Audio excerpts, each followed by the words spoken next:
I have probably the world's #1 Pokemon collection.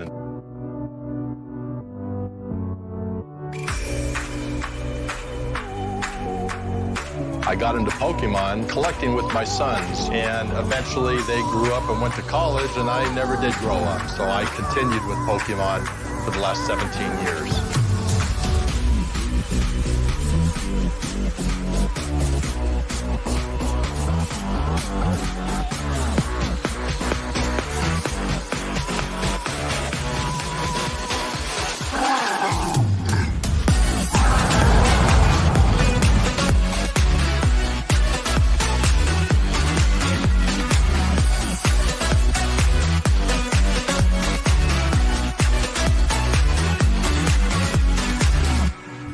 Actually, Charizard is a Pokemon.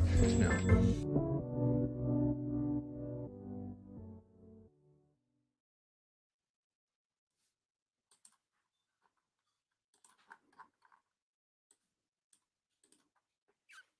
Hey guys, I'm so sorry about that. We had a bit of technical difficulties, but we worked it out. How's everyone going? Thanks for your patience. Really, really appreciate that. And we have the legendary Mr. King Pokemon and Queen Pokemon. We have them on the stream. I apologize for that. Thank you so much for your patience. And we gonna get this started. I know you guys are you guys are so excited. I know you guys are as well. No need for further talk from me, the one and only you guys.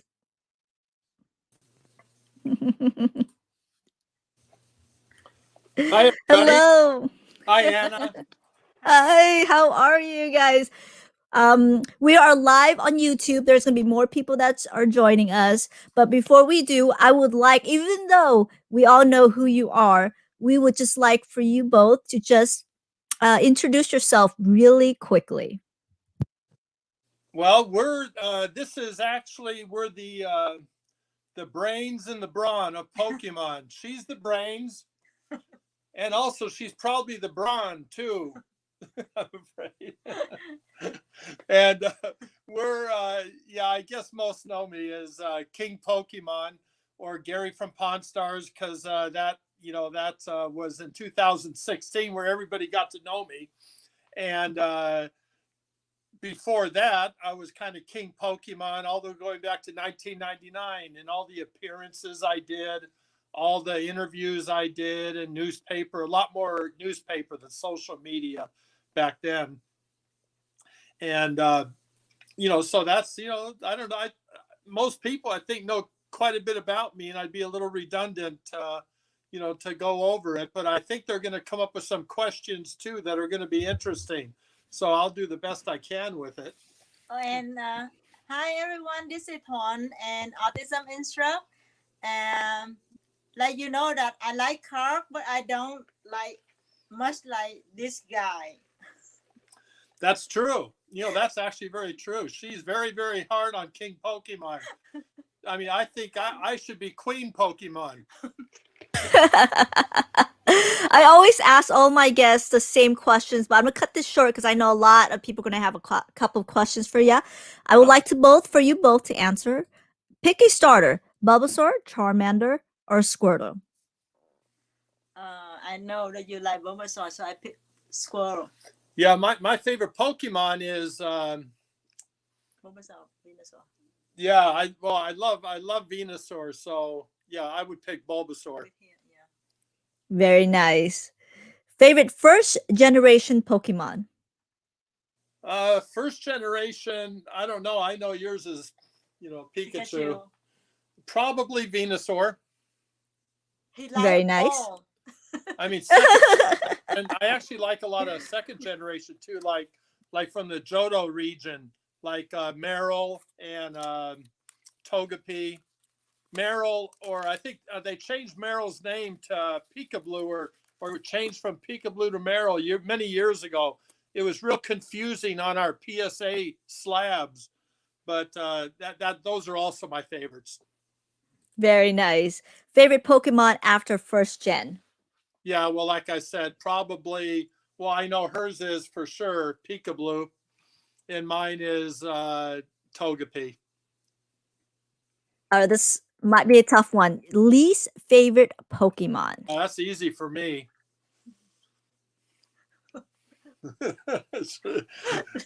my least favorite. Well, you know what, Anna? Back in the very beginning, in January of 1999, we opened up a whole lot of boxes, base set boxes. And I swear, looking back, I think every other card we pulled, I mean, I won't say Pokemon, but I'll say that my least favorite card was probably Devolution Spray. Every single rare I got seemed to always be a Devolution Spray. And so I just grew to hate that card, even though a couple years ago it went way up in value, at least the first edition, at least the first edition version. And then if I had to pick a poke, oh boy. I mean, I can't think of one I really hate. I mean, Devolution Spray I hated because it was overkill. But do you have a hateful one? I really don't like don't cannot use the word hate. Before I don't like Mewtwo that much. Yeah. But look at now, I love it. Yeah. I don't Yeah, know. I she- don't like it. It grew on you. Yeah, Look she used to like- always complain about Mewtwo because of that creepy base set pose. Mm-hmm. But now look so cute, right? I don't know. Well, I think so. I mean, maybe Mew is cute. or maybe and because I Mew- get older, so easy. Well, I don't know. You definitely got older. I know. Favorite and least evolutions. Favorite and least favorite. Well, I know yours is Eevee, Mhm. right? By you. Favorite. I don't know. Nothing that really comes to mind. And least favorite either. I have a difficult time coming up with things I don't like. Yeah. Yeah. So I don't have an answer that carries any weight. I'm going to put evolutions, but I'll fix that mistake. This one, I think I already know the answer, but hopefully. Favorite Sue booster box that you own? Well, I guess like most know, we have a case of first edition base, and so that would have to be my favorite and her favorite. Nice. Name a card that you regret selling. Easy for you. Yeah, that's easy for me. Probably here. Twan has to take care of the little girl for a second. Oh, no problem. Yeah, we have a 6.5-year-old Mm-hmm. daughter, and who has autism, and so sometimes things come up that have to be taken care of right away. Okay, the card. I know people have heard me say this before. I regret every single card I ever sold. Every single card I ever sold, I wish I had today. They all had a story. They, there were some years in there, where I wanted to trade up for something bigger or sell to get something, different. But honest, Anna, if I had my choice, every single card I ever sold would be piled up against the walls, and I would have never sold a single one. I hate selling stuff. I hate selling anything because I have such a good memory and an attachment, towards all my entire collection. So obviously there's some more so than others, but the bottom line is I wish I had never sold anything and just kept everything I ever got. Oh, I barely sell. Barely. And I barely sell at all. The people that watch me know that I have about like 80 folders filled with Pokemon cards. I'm pretty excited. Okay. And what other trading cards that you play or collect? Well, my new thing is MetaZoo. I love MetaZoo. The cryptid idea of those, like Bigfoot, and if they ever do a European release, like with the Loch Ness Monster, cryptids like that, legendary or mythological regional creatures. I love the idea of that card game, and it's MetaZoo. I think that only the Kickstarter is out, and they're going to be coming out with their first release within a month or two or something. But I mean, I bought everything on Kickstarter like I always do, and I just fell in love with that set. As far as all the other sets, I don't think there's a set that I either don't have or didn't have at one point. Going back to the 1970s, I collected all the TV trading card sets, all the movie ones, the Star Wars ones, and the Star Trek TV show ones, and sports cards, sports trading cards. We have 3 storage lockers that are stacked up with boxes full of my valueless trading card collections. But I love them because I collected them. I put them together myself many years ago. And so going all the way up until Pokemon, there's very, very few that I missed that I don't have. Very, very few. And then after Pokemon, I stopped with a lot of the new releases because I was so involved with Pokemon. Though I did collect Yu-Gi-Oh! And Dragon Ball Z. I did collect the big ones of the 2001. Very nice. I'm going to hop back on you guys, and I'm going to do a quick shout out. And you might have to move your camera just a little back because I think this makes it a little bit difficult, but I think we are good to go. Maybe to your right. Maybe to your right. There you go. We got Tuan in. There you go. Let me go here. I'll do my quick shout out. Hi, Happy. Hey. Huh? Yes, we can. Everything looks good. Hey, SRR. I apologize for that. Yangy, Sleepy Bunny. Happy. Z, how are ya? Fighter. B-Royd, Megan, Hailey Blast. And hey, Lynn, how are you? Hey, Vincent. Jarrett, how are you? Yeah, Anna, And Jarrett.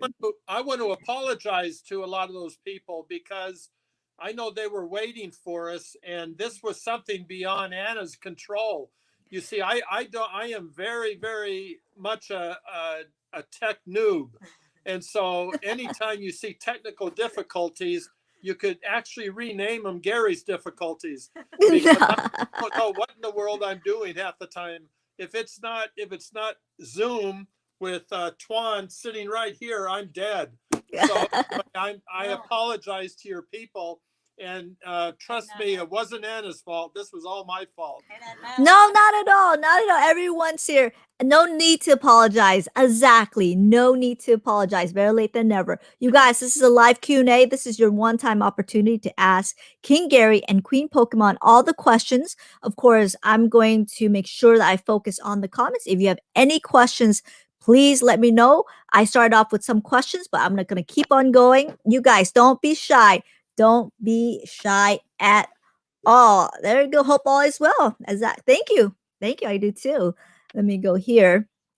Let me go. So you said that you started collecting Pokemon when you were collecting with your sons. Is that correct?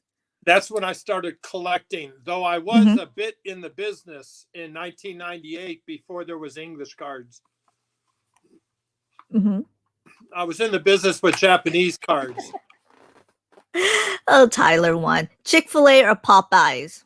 Now listen, wait a second.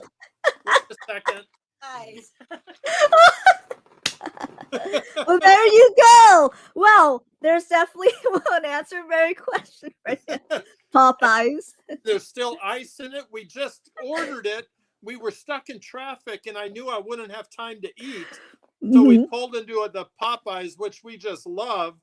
And I'm not. And Chick-fil-A is awesome, but Popeyes is a big thing in the Hayes family household.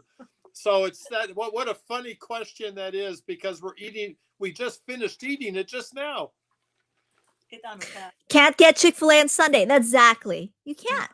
There you go. So it has to be Popeyes. Is that true? Yes, that's true. That's true. Is not open on Sundays. They're not, because they are more of Mormon thing. Yeah, they're more religious, so I think Sunday is considered a day off for them. Now, So now to give their Neaters, employees. yeah, Neaters is another Utah company that's down here, and they're not open on Hmm. Sundays. And I got to tell you the Yeah. truth, I respect that. You know, I Hmm. respect that whether it's my religion or not my religion. I respect people, especially young people, having faith and having something good to surround their life with. And so I appreciate that. I wouldn't be too happy if I went out to get it and didn't know it, but that's life. That's life. And Jared. Oh, I totally skipped a question, Mr. Locknet. Are you still burying your Charizard, and will there be a treasure map? That's a great question. What are you gonna do with all the Charizard, or what are your plans to do with them? well, I have over 100 PSA 10 Charizards. And so now that's all different types. That's the Topson blueback and greenback and the base and the Team Rockets. Just about everything first edition, though. The Team Rockets and the crystals and the gold stars. I have them all. Adds up to about 100. But those are on my eBay listing, and I'm pretty sure that's pretty up to date. My eBay listing, which of course I'm not selling. I have it listed for $28 million because no one's going to offer me $28 million. So, but I'm still burying them. Mhm. I took the 19 that I had here at the house, and I put them in storage in our Northern California locker. We're in Las Vegas, but I have my storage lockers, my security ones are in Northern California. And so we just took a trip there, 8-hour drive, and dropped all those because I've had them here for 2 years and kept them in the bank, but still I had to get them all the time because every time I did an appearance or every time I went to a convention and did meet and greets, even if I went to our little card shops where the kids were doing pre-releases, I always tried to bring those, rare cards so they could take pictures with them and that. But with these prices going up as much as they have, it's gotten pretty dangerous. People will kill you over a TV set. Well, what about $10 million in Pokemon cards, right? So we decided it was only smart, to put all Yeah. of it away. And Yeah. I still have cool stuff I can show when I go to conventions and things like that, But we don't Yeah. but keep it at home. just no more of those, and we don't keep. The Yeah. only thing I keep at home are common and uncommon foreign cards. Yeah. Likewise, I have more booster boxes in my storage. And Yeah. I always go, maybe I'll bring them just to show in the background. But I thought it was just not worth it. One, I have to expose myself to go to the storage. And it's kind of funny because every time I do these live streams, someone always messages me like, "Hey, can we meet? Let me show you booster boxes. Can you show me your booster?" I go, "No, that's just a little bit strange for me." But before we go back to the question, I do want to do a quick shout out to my editor, my video editor. This is Wanderer Digital Media, who actually did Uncle Dave and did your introduction. So thank you so much. Please subscribe to him. It was excellent. Beer I'll tell you, Macchiat Call of Duty. I really respect people like Wanderer. I mean, I respect the job they can do. Again, like I said, I'm not very good at that. And if you look at my YouTube, that I have like 5 videos on it, I don't even know how to do a thumbnail, and I wish I did. I mean, I saw your beautiful thumbnail, or the one that Wanderer did. I saw the one you did on us, and I mean, I'm so envious, and I'm so respectful of people with those abilities. I just wish I knew how to do a doggone thumbnail. I mean, it's terrible. If you go to my YouTube, like my last one I did, I only have like 4,000 followers, but my last video got like 50,000 views in that, and it has a thumbnail that looks Yeah, yeah, we got to do the thumbnails. You got to learn do the thumbnails. Um, I know speaking it's of which, important. I thought it was really funny because you did an interview where someone asked, how much are you going to sell the cards? And you said, well, I usually don't want to sell the cards, but if they made an offer that my wife would murder me if I did not accept it, was that 28,000? Was it $28 million? Was that the amount that you would let it go for? Yeah, if somebody wants to pay like four times market, I'll sell in a second. Yes. Something, Anna. No one's going to pay 10% over market, right? So I'm not worried. We'll go into details because it seems like people are paying over the market for certain things right A now. little bit, but not 4 times. But plus, I never asked you to sell. Oh no, Oh. He make decision himself. I don't she touch anything. she touches and takes care of actually everything except my Pokemon collection. And when I want to buy something, she never says no, because you see, she's the one with all the money. I got nothing. That's very nice. Yeah, but Sure. that's me. She lets me do what I love, and I'll let her do what she loves. We made Nice. when we both lived and worked in Vietnam, and we made an agreement that she would come back here to America with me for 5 years. And then after that 5 years, if she wanted to move back, then her and I would move back to Vietnam and we would live the rest of our life there in that. So, we pretty much want to do what each other wants. And I think that's really the reason, the reason she puts up with me, is because I'm understanding and she's understanding too. Well, anyway, after a few years of being here in the United States and having our little girl, Akara, and her getting her master's degree and here at University of Nevada, Las Vegas, she decided this is a good place to raise Akara. So very nice. Very nice. And I was talking to your wife Vietnamese. So do you understand Vietnamese a little bit? If I say something Vietnamese, would you understand what it is? If you look angry, I understand. I know I don't know what she's saying to me, but when she's angry, You understand nói xạo? Nói xạo, yeah, I know. Oh, okay. Ông này nói xạo. Ông này nói xạo quá. Nói xạo quá. Ông này nói xạo quá. She calls me nói xạo always. Does anybody in the comment know what nói xạo means? Ông này nói xạo. Wait, let me know if anybody in the comments know what I just said. Now she told me. I speak 3 languages. Yeah, so I speak the English, Mandarin, and I speak Vietnamese. She speaks Mandarin also. I can speak Mandarin also. Nice. Speak Mandarin. Yeah. I speak very, very low fluently. I understand here and there, but more of the Vietnamese. So, ông này có hiểu không cô? Ông này có hiểu không? Yeah, Tuan worked in Taiwan also. Very nice. Very nice. All right, we're gonna go back to the comments. Sorry about that, you guys. That was funny. Back in the 70s, Jared. Hey, he's on Facebook. Nice. Back in the 70s, what's the set that got you into collecting? Well, what got me into collecting was in 1959. I was at a gas station.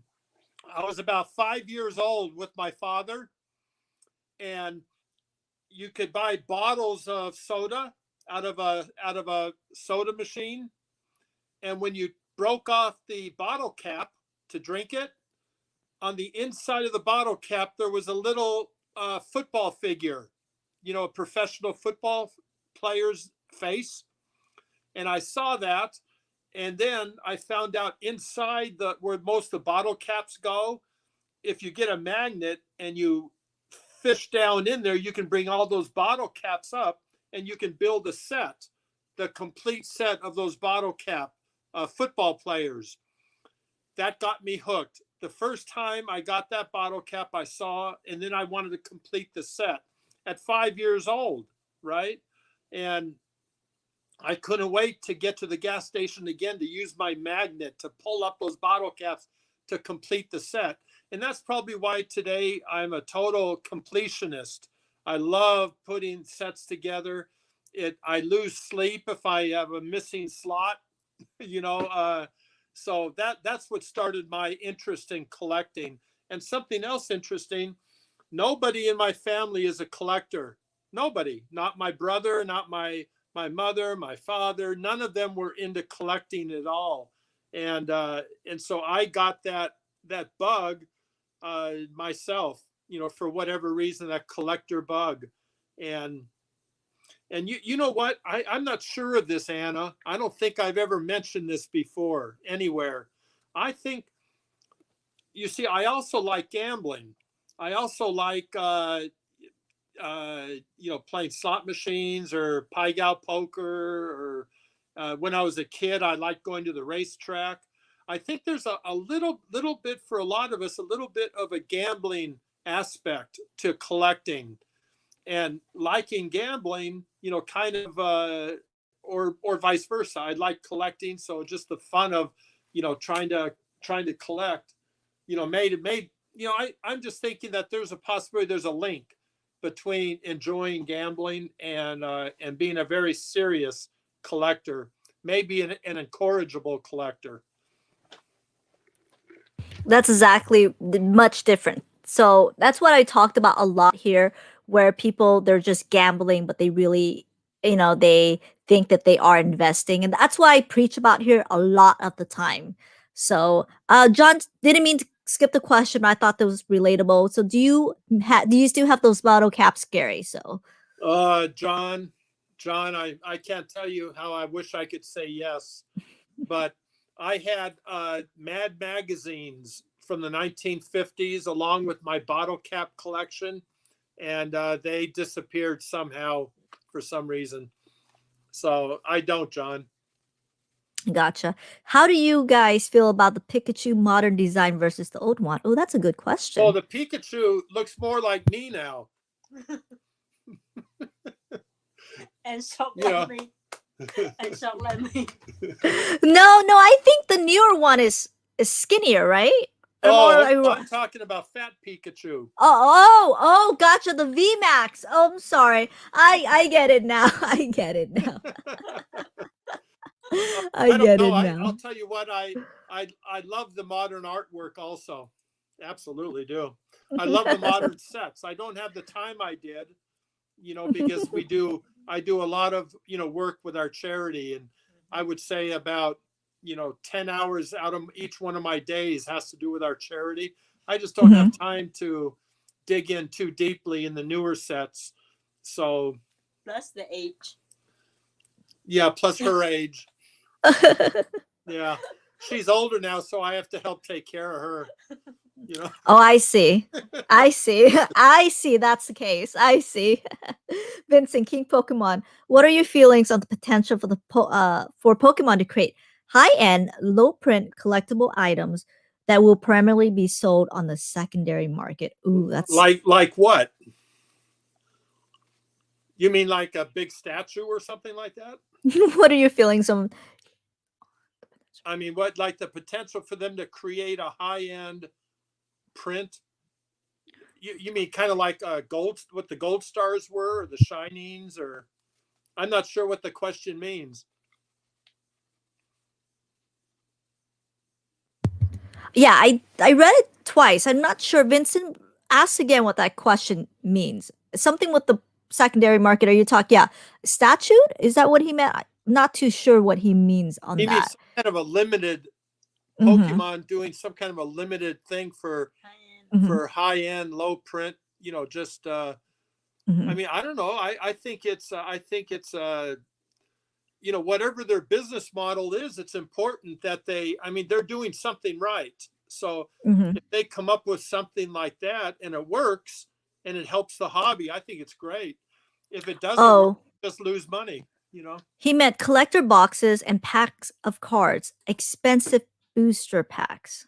Well, I have a lot of first edition base packs, so those are really Mm-hmm. super expensive, and I love them. So Now. create now. I mean, why not?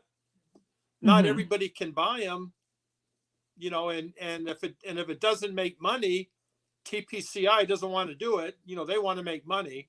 that's their goal. So I just don't, I honestly don't care one way or the other. Anything that they want to make, I think it's perfectly fine. I hope they're successful because it'll help overall, it'll help the hobby. Now, would I buy a $100,000 booster pack? No, and I don't know who would. But if they want to do it, sure, go ahead. Gotcha. And if anybody wants to buy it, go ahead. I don't begrudge anybody for doing what they love. Gotcha. People legit got killed in the past for magic cards. Don't talk way about what we have. Exactly. I don't. I just tell them I have a storage, and that's it. I do not say anything. So after I bought all of this because of the subs, like couple of past stream, but after the stream, it's gonna go back to the storage and it's gonna stay there for a while. Oh, hey, Poke Knowledge. Hey, Poco, you're the best. Thank you. I have a question for Gary. Has his thoughts changed on the Proto Blastoise? Did I say this right? Proto Blastoid and pre-release Raichu. Yeah, I think you see, because some of my very, very best friends have those, right? And I love my friends. But for about 20 years, I told everybody the pre-release Raichu, was kind of the same thing as Bigfoot. And I thought that the pre-release Raichu should be in the Megazoo set, as a mythological creature, because it doesn't exist. I know, like you, one of my friends, the nice young man, David Person, he has a pre-release Raichu, and he swears he swears up and down it's real. The only way I'm ever gonna find one for myself is if I tell everybody that it's just a myth. They don't exist. If there is one around, it's a fake. It's easy in Vietnam, we can have any stamps put on we want on any of these cards. And I've done it myself just for fun, just for us. Never sold any, but just for our own fun. We put like E4 Pikachus, right? That look exactly like E3 Pikachus, but it's E4. It's so simple to, add these stamps to these cards. And there's some fabulous companies in Vietnam that can do them perfectly, right? So I don't collect them. I don't trust them. I don't believe in them. And I'm going to keep saying that until I own one. Gotcha. I see that inference that you made there. I getcha. Right. I think it's real. I do. Uncle Dave swear up and down that is real, and that's one of his most prized possession as well. So I'm pretty excited. Xin Chao, hello.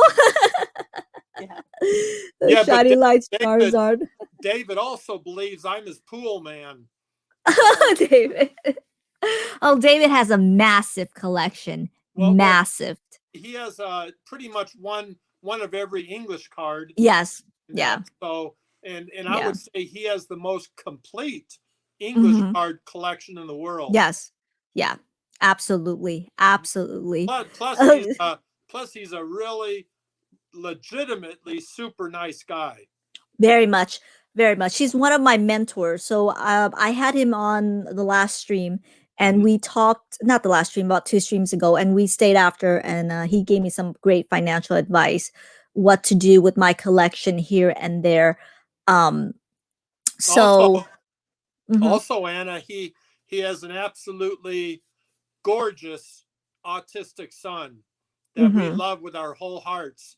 And that he's so handsome. I would like to put him along with our little girl, on our advertising work. Our little girl, his little 10-year-old and little Akara.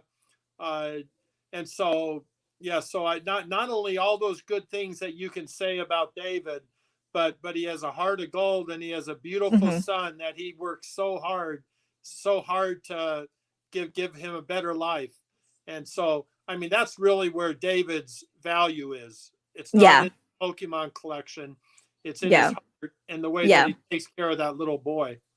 Exactly. And David, because I gained some capital doing it, and I asked him, you know, should I put my money in? And I kind of knew what I wanted to do because after this market, and because I've been collecting for a while, so I've seen it, the 2003 era, I've seen the 2008, and it's going up, but it goes down. So I had capital. I asked him, I said, should I invest the capital I had into more Pokemon cards? Of course, it's going to take time. Or should I buy property?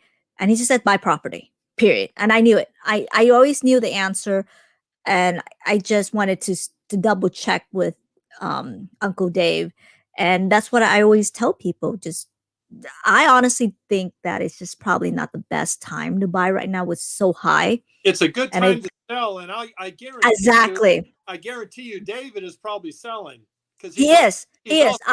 He is. I bought some. Yes, he is. We are in talks with some booster boxes that he is. We're some talks with some booster boxes. Good. But the money that I have, he said buy property, and I said okay, because I rather use that money to buy property than just buy what it is, just shiny cardboard right now. I'm going to tell you, Anna. I not only agree with that, with almost all of it. I don't agree with buying property in California, though. I mean, come on up here, come on up here to Las Vegas so we can be neighbors and you can help me on my technology. I live in California. I live in California. I live in Orange County. I live in Orange County. I live near the beach, so it's actually pretty nice. And the property has went up. It's expensive, though. Very expensive. Very expensive. I was born and raised in Hollywood. Very expensive. My mom was Lucille Ball's personal secretary. I was for 20 years. I lived in the heart of Hollywood. And I grew up in the studios down there. I know Los Angeles very, very well. Yeah. I know that I cannot afford to live there. So that's not true. That's not true. That's not true. That is not true. That is not true at all. I'm pretty sure. David's trying to sell me his properties, so I'm, But, oh yeah, David says every year he sells a house. Yeah, he said it on the stream. Yeah, he does. He said on streams like every year I sell a house. I said great, and he is a certified financial advisor. Yeah. So he's a certified. And he said buy property. No in Pokemon California. cards. Buy property. Just buy property. Yeah. He owns property in California and he lives in California. So of course he's gonna say that. But you, I'm telling you, come to Las Vegas. I'm not too sure about that. I'm not too sure if I want to live in Vegas. You can stay with us. You can stay with us and the house, and we'll help you get your house. I'll even go partners with you. Yeah, I can help you cook. You and your wife can cook Vietnamese food. We need pho. Well, we'll cook for you too. We need pho. We can have the little mitt and everything there. Oh, that's really funny. We can eat bánh xèo. well, listen. There's always a home for you here in Las Vegas. So. Well, thank you so much. Thank you so much. But yeah, I'm pretty excited. So I'm pretty excited to get more property, more houses. Charizard, no. You worked hard. You have a dream. You have a goal, and you work hard towards it. You're going to get it. Very simple. Yeah. You can't. I hope so. You can't. I hope so. No, don't. It'll happen. You can't miss. Yeah. Yeah. Hefe Noisao, it means telling lies. It does not mean Charizard. She always told me it means I love you. No, yeah, that's it. That's it. Absolutely. No, she told me crazy. Sleepy Bunny. Tells me Noisao crazy. Diang. Oh, DM? Is that better than Noisao? Crazy. Oh no, Noisao is lying. Yeah, right. So you call me a crazy liar. Yeah, that's it. That's exactly what it is. Now I understand. I always, thank you, dear. You're so I'm a crazy liar. Thank you, dear. Thank you so much, Sleepy Bunny. Didn't teach him anything else, okay? That's right. Oh, okay. Okay, Well, I'm gonna that's call it. Anna from now on. When you say something new, Oh, yeah. Let me know. I will. Yeah, that's it. Call me now. I can do great translation. Uh-huh. Be like, she meant to buy her more shoes, clothes. Well, she buys it all herself. So Oh, nice. Very she has nice. an unlimited budget. Fortunately, she's smart. Let's go back to the question, Sleepy Buddy. Thoughts on Dragon Ball Super trading card game? They are hot as Pokemon right now. Ooh, nice. Well, if you look at my Instagram, and if you look at Twan's Instagram, you'll see a lot of the rarest Dragon Ball cards, Dragon Ball Supers and that there are in the world. Obviously, we love Dragon Ball. But just look at our Instagram, you'll see a whole lot of Dragon Ball. And Twan also.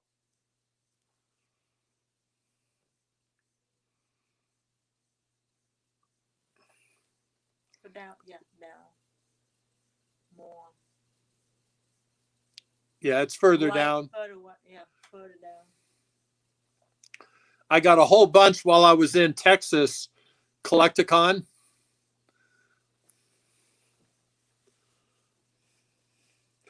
By the way, did you see how Twan Autism Instruct, she went over 10,000? Yay!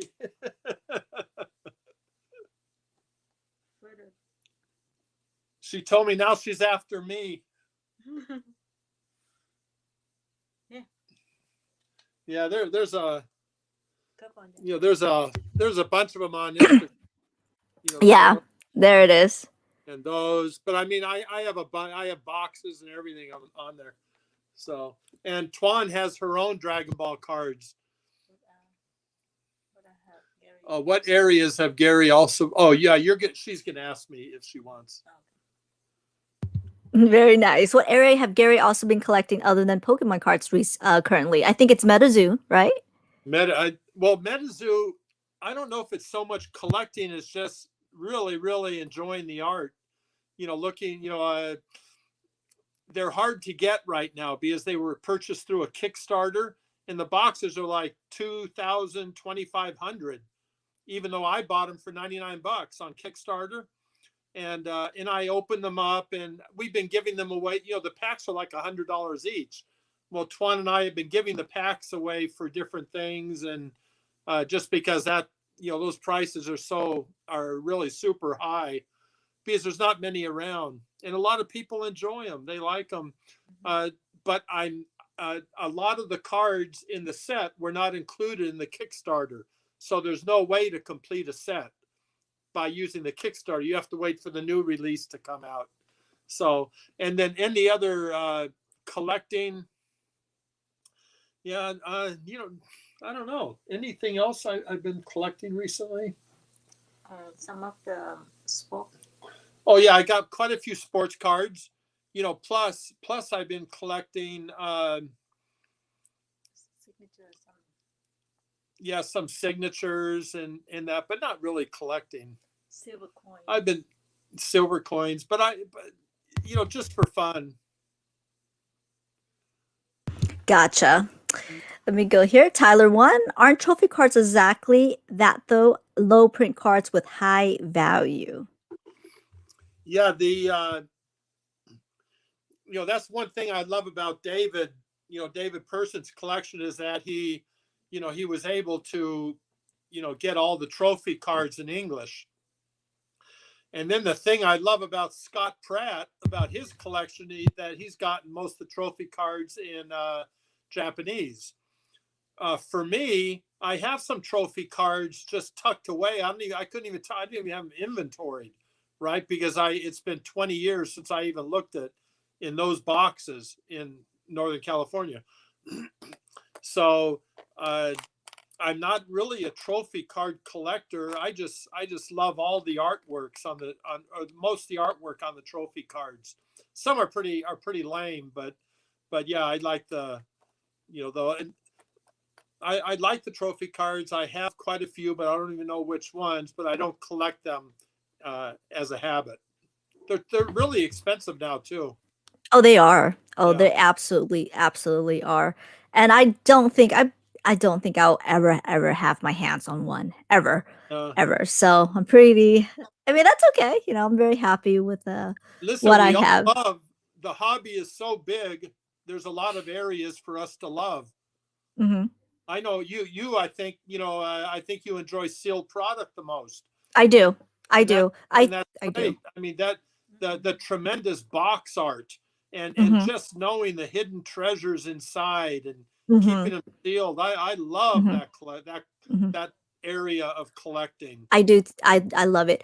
I have a question to ask you. We're gonna go back to Mr. Locknet question, but you were talking with Jessica from Geeked Out Collectibles, and she was talking about how she opened all these Fortnite booster boxes when she got them for 20 and they were selling for 2,400 or 2,700 now. And you told her when it comes to open up sealed products, you only open with definite purpose. Is it somewhere along the lines of something that you would say would is that what you do recommend? Well, maybe it's a little bit different for us because so much of our focus is on the Aoki Foundation, is on charity. And so many times we open, like, it's kind of silly. Like Tuan had a MetaZoo box that's $2,700, and she opened it up and just started giving packs away in that because she wanted to be able to give packs away. It meant more for her to do, and then to uh, have people donate to the charity and then give them free packs. It meant more to her doing that than it did keeping the sealed box. Financially, it would have been smarter to hold on to that sealed box. Uh, but where her heart is, is with the charity also. So, and then opening, I'll open boxes if I really need to complete a set of something like the MetaZoo boxes. Again, I'm opening them because I want to complete the set, and they're very hard to complete. Uh, or if we open it like on October 9th, we're opening up a first edition base box and opening up all the packs for the Aoki Foundation, 100% going to the charity. So should anybody, would I otherwise open first edition base packs that are $20,000 each? No, of course not. That would be, there has to be a purpose, and the purpose has to be bigger than the quality of holding on to it sealed, which we love to do. We love sealed product. So yeah, there has to be a purpose in that. I think in the purpose, in our opinion, has to be charitable. Thank you. That's exactly what I preach to the people that watch me. He said, keep it sealed. If you want to buy that card, if you want it, just go out, buy the single card, keep everything sealed. That's exactly what I tell people. There I you think go. that's And it. that also Mr. makes Lockner. that also Mhm. makes financial sense. Exactly. Gary, would you buy a Charizard SCG slab or only in PSA cards? I'm sorry, PSA slab because you're loyal to them. I've never heard of SGC slab before. Maybe I have. Sports guarantor, yeah, their SGC is a tremendous company. They've been around. Longer than all these other companies besides PSA. I Hmm. think they started in 2000 or somewhere around there. Hmm. They do a wonderful job grading cards. Pokemon, they don't do very much Pokemon. That's why most of our community hasn't really heard of them. They do primarily sports cards in that, but they will do some Pokemon. And to give you an idea, Anna, Hmm. one of these most recent box breaks that Steve and I did for Hmm. charity, Hmm.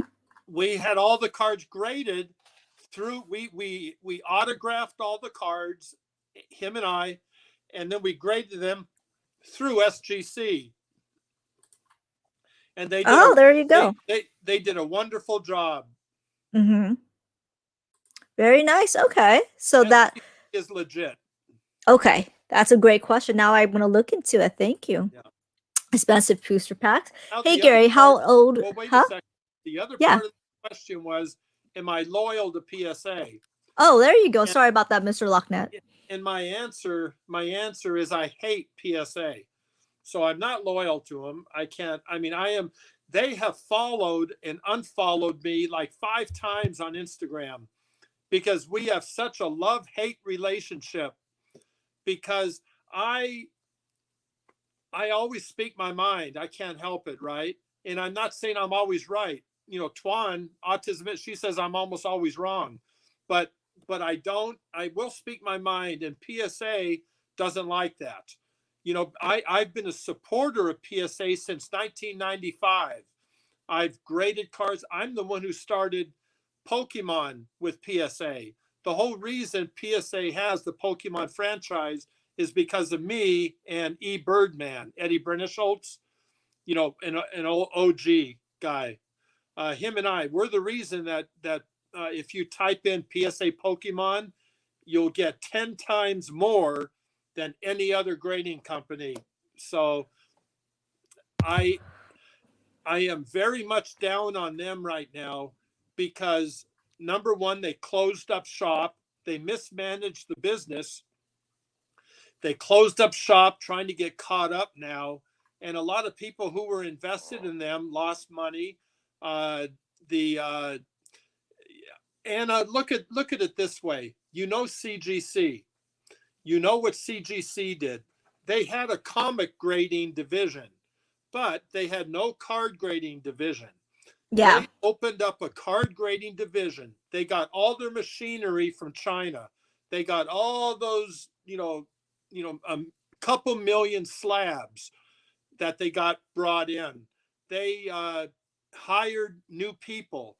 They trained new people on how to grade. They did marketing. They did all this work while PSA was looking out the window. There is nothing that CGC did that PSA couldn't have done. PSA already had the infrastructure in place. But what did they do when CGC started getting started? They just sat there and watched CGC build up a huge business, taking a lot of their market share, away from them. And that's going to go on for years, because if you grade with CGC and you start a set, you want the labels to look alike, to look the same. Well, honestly, Anna, there is nothing that CGC did that PSA could not have done. PSA didn't do it because of their horrible mismanagement by Steve Sloan, their president. And so because of that, they unfollow me because I speak my mind about that. But listen, it's what's not true about that. It's totally true. Now PSA is trying to catch up. So they close down their business. They close down shop. We can't submit cards to them anymore, even, right, for a while. Now they finally woke up. Well, they should have been there before. They should have been there. They should have been doing all this stuff when CGC started. And then and now I'm going to tell you something else, Anna. I hope I'm not talking too much. And I know not at all. You're the guest. Not at all. And I know this is all pretty controversial, and maybe it'll rub some people the wrong way, but I'm going to tell you something else.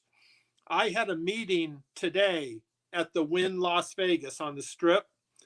6 guys that own 2 different businesses, and they're getting into computer grading. And so they wanted to meet. They all flew into town. They wanted to meet me and talk to me about their venture and that. And I brought Pokemon Prince. I brought my son with me, and they brought all their machinery, their hardware, and they showed me on the computer how they're going to be able to judge surface, corners, edges, centering. And unbelievable progress they've made. And so I told them, I said, this is really cool. And I said, PSA already hates me, so it's okay. I said, if any suggestions, any way, I'm a little old to go into business, right? So I don't want to go into business anymore. But I said, I'm definitely there, there to help and advise. And who created that company? PSA created it. PSA could have done all this. I'm just, it just kind of shows you where I'm at, where a guy who was born with no TV set in his house, right? now is suddenly advocating for computer, card grading on $1 million cards, right? That's how drastic it is. And also, Anna, I'm going to tell you this too. When cell Okay. phones came out, I said that was the stupidest idea I'd ever heard. I said, what in the world does somebody need a cell phone for when you have uh, phone booths on every corner almost? Who needs a cell phone, right? That's what I thought at the time. That's how much of a tech newbie I am, right? So obviously that was one of my missed calls, right? Because now, I mean, who doesn't, right? But now with this computerized grading, it's inevitable. It is going to go 100% over to computerized grading. That's for sure. So Yep. my advice, I'm going to help this company out. And they're a bunch of great young guys who love Pokemon. Every single one was a follower of mine on Instagram. They love Pokemon. They're doing it just with Pokemon to start. And so I'm really excited, but that's the way it's going to go. If you want to put money into something, maybe only buy 2 houses, take the rest of the money and find a legit card grading service that's all computer. And Yeah. can Anna, I know I'm talking a lot. No, But not at all. You're the Okay. guest. You are the guest. I'm very passionate about this. So not only is all the grading going to go that way, but that it should, but also PSA pay, and they're going to hate me again. PSA pays their card graders when they hire them $30,000 a year. That's like minimum wage. My $100,000 cards are getting graded by somebody making $15 an hour. And we're talking, that's supposed to be a skill, right? I mean, no, it's not rocket science, but it's a skill. It's a skill that requires a lot of focus. In fact, they should hire more autistics, because autistics have that great focus, on things. That autistics make great card graders. But that's a different story. What did PSA expect to happen? They don't pay their employees anything. And so now with this computerized grading, it's just going to be the way of the world, and all of our cards are going to be compute. Now, maybe PSA will buy into this and turn things around. I sure hope so. I've loved them for 25 years. I sure hope they turn it around, but they're going to have to do it without their silly, president. This guy. I agree. Yeah. I live about 15 minutes away from PSA, and I always tell people who watch this stream, if you drive by at the PSA building, you will not even know if that's PSA. That looks like a rundown office building. It looks abandoned in a way. I know. I always joked about this. I said, you think, with all this money, they would actually make a really nice building. No, you just drive by and you're like, that's PSA. I'm like, that's PSA. That's in Santa Ana. That's PSA. Right. I've always made that joke. I've recently sent about 8,000 cards to PSA, and I think, and this was before the price increase, and because I don't grade my cards, I did not grade my cards. Yeah, just my own personal collection. Okay. So I have about like 80 binders of Pokemon cards filled with just holos and Wizard of the Coast, and I sent them with my local card shop and my middleman who does it for me. And before I did, the Cat's Meowth and we talked about it, and we're like, okay, I'm really open to CGC, and they had fantastic customer service. And I talked to Paul, fantastic customer service, but they did not have that reputation yet when I sent in my cards. Right. And we had a deal. I do not want to disclose that deal that we had. It's past now. And looking back, and of course hindsight was 2020, I really wish, and me, the Cat's Meowth, Catherine, we talked about it. We're like, we blew that up. I'm not we blew it up. I'm sorry, that's terrible. We definitely made a mistake. And I totally regret it. We should have, that's correct. We should have just taken that deal with CGC because they wanted new collectors in, and I made a big mistake. So if you're watching, Paul, I still have more cards. Let's talk. Let's You, talk. Let's I talk. hate to say anything negative, about Mhm. very much. Only half the time do I want to be negative. But Oh, yeah. CGC has to fix that doggone label. I hate that label. It's as big as a billboard. It's as big as a billboard, and they're all blue, and they Mhm. clash with so many colors. But someday I think they're going to change they'll do something about those. They wanted to look the same as their comics, which are Mhm. blue labels, Mhm. but they kept them the same height, where on the comics are this big, so it's okay if the label's that big. But on a card, it's only this big. So if you hold up a CGC card, the first thing you're going to look at is going to be that label, because it's so big and it stands out. Now, if you hold up a PSA card, the first thing you're going to look at is that card. So you can test that. Yeah, and when I was sending in the cards, when I was making that decision, there was a video that was circulating that someone could open up the slab with their fingernails. And we thought about it, and we're like, hey, maybe that's not the best. But you know what? Good for them. They are doing a fantastic job. Anyways, we're gonna go back to the question. Sorry about that. That Mr. Longna, that was such a great question. I think Very good. Hi Gary, how is old man Steve doing? The one you and Scott did a video with. Let me see. Old man Steve, the one that Scott and I. Oh, okay. Yeah, my Russian brother. Yeah, Steve is doing just great. Steve, I think, is the same age as David. I think he's 59 or maybe 60 or something. And Steve is just like David, like this. they're the two buffest old men I've ever seen. But Steve is actually a 17% partner of mine in my Charizards. And so I made a video, because Steve is like a brother to me. I won't say his last name, but he is on. You can look up SM Pratt's videos and you'll see the three of us there.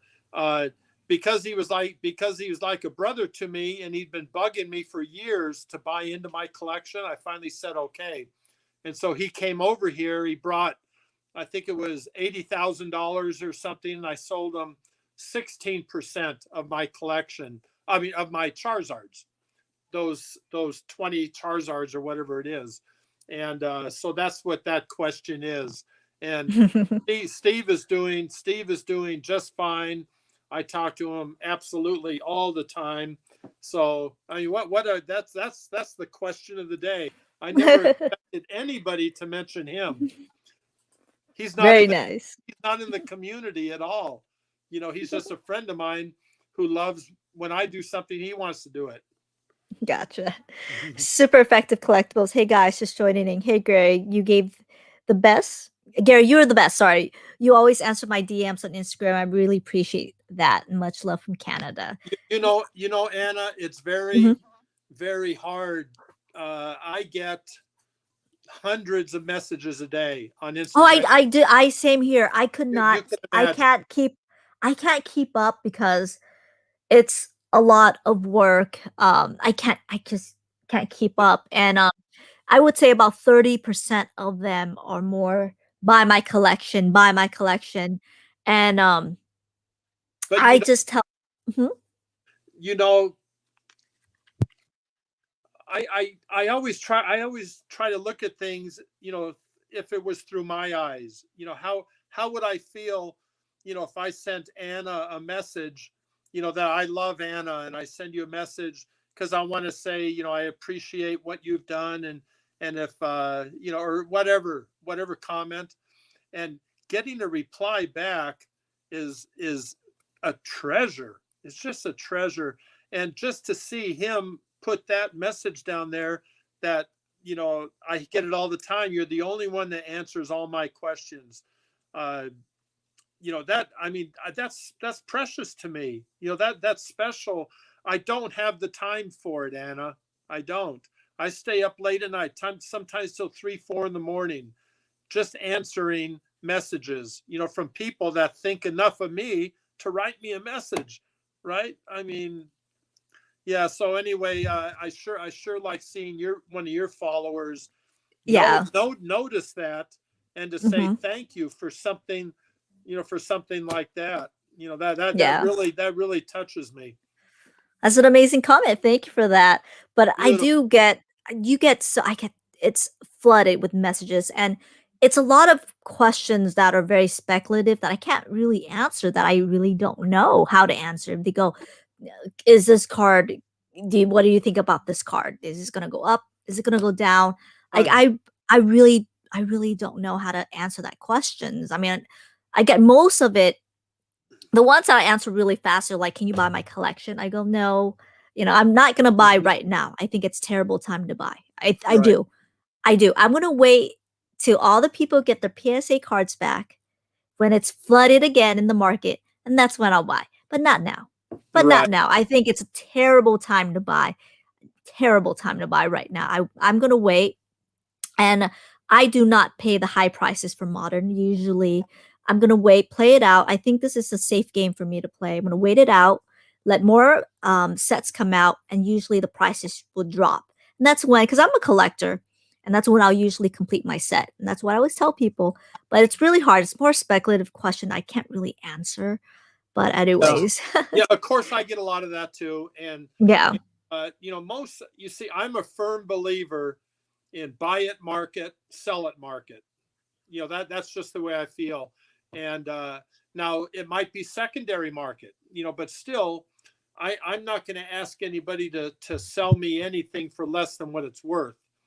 And plus, I'm not going to ask anybody more than what something's worth if they're asking me to purchase it from. I believe buy it market, sell it market, period. And that's it. So when I get those questions like that, somebody saying, can you give me a discount on, this or that? I always say, well, I'm not really moving stuff right now, but you can check eBay, see what you can find. Uh, but that's a motto I live by: buy it market, sell it market. yeah. I'd also think that in the community, especially with new collectors that are coming in, they're extremely misguided. So I try to help them on that. So the thing is that new collectors who are coming in here, they're not doing the buy it market, right? They're doing is like they're buying it based on a speculative price. That's Right. where I think the problem lies, right? So I see that happening a lot where someone says, well, this Charizard or this card's going to be worth $25,000 or $30,000. I'm going to charge you $30,000, but in reality, the market price is like $20,000, and that's Right. where the problem lies. Okay, That's where the problem lies. that's a huge problem right now that I see with most YouTubers and streamers that are doing this, where they're convincing these new collectors to come in and say, this card, it's going to go up. Pokemon's hot right now. It's on fire right now. But this card, I guarantee you are saying something along those lines. Like, this card's about 30,000. But in reality, the market price is about 20,000. So they're overpaying for that card. I do see that a lot, what's going on. And the So. way I always reply to that is, I am not going to pay what this card is worth tomorrow.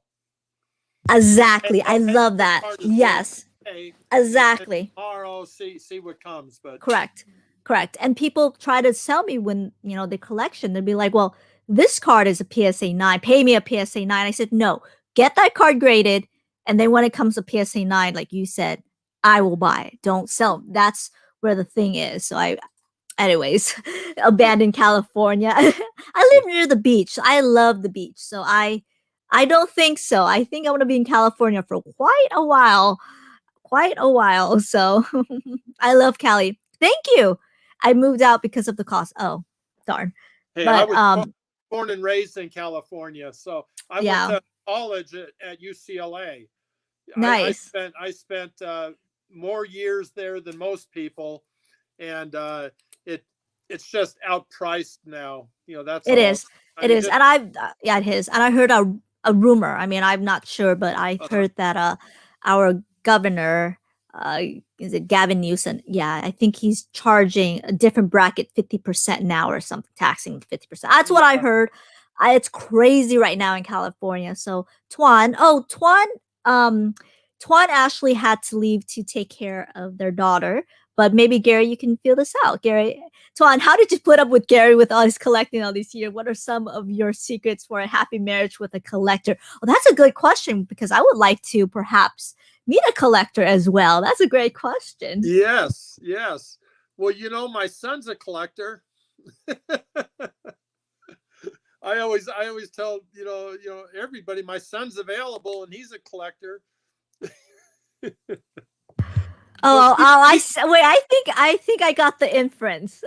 Yeah, I think so. I think I got the inference. I Right. saw your son on Instagram. I don't know if anybody in the comments got the inference. Did you guys get the inference? Because I think I got the inference. Right.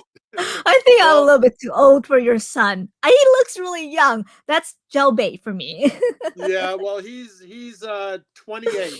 So, yeah, he's 28. Oh, yeah. Okay.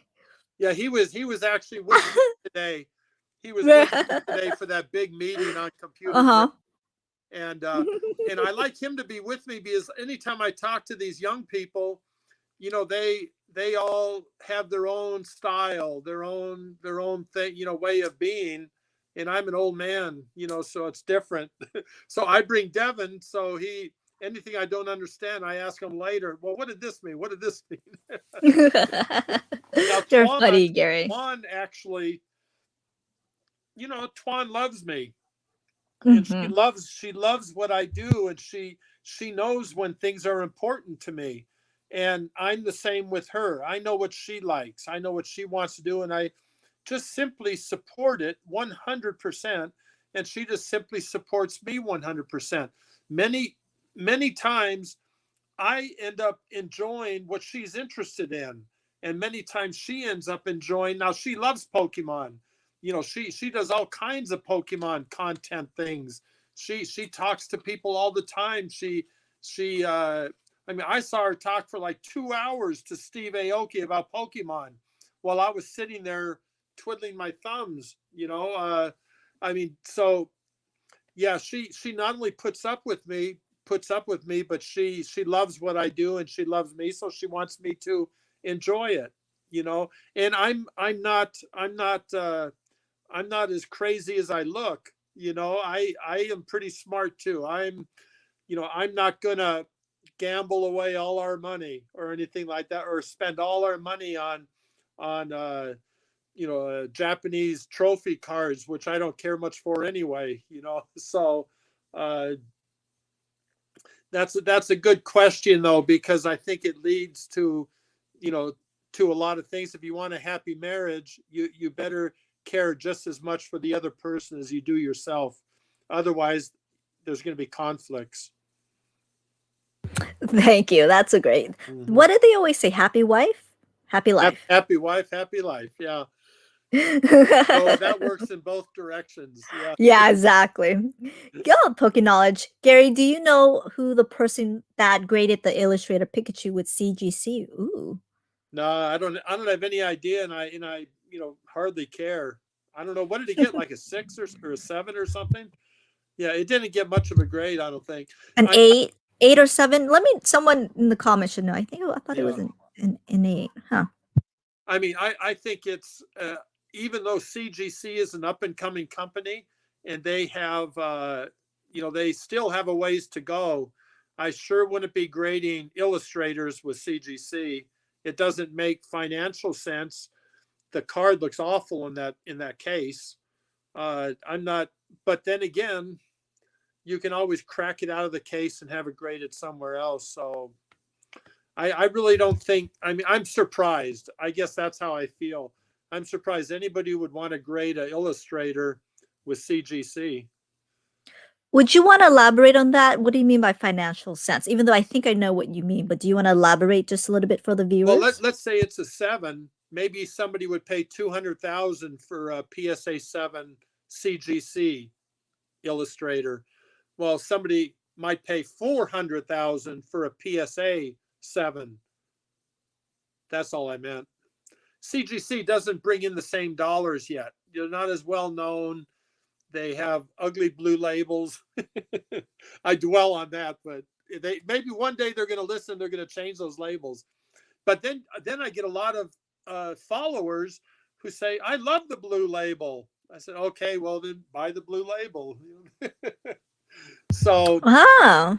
yeah, I mean, I mean, you know, you have your taste, what you like, and if somebody else doesn't like that, you know, Mhm. well, okay, fine. So what?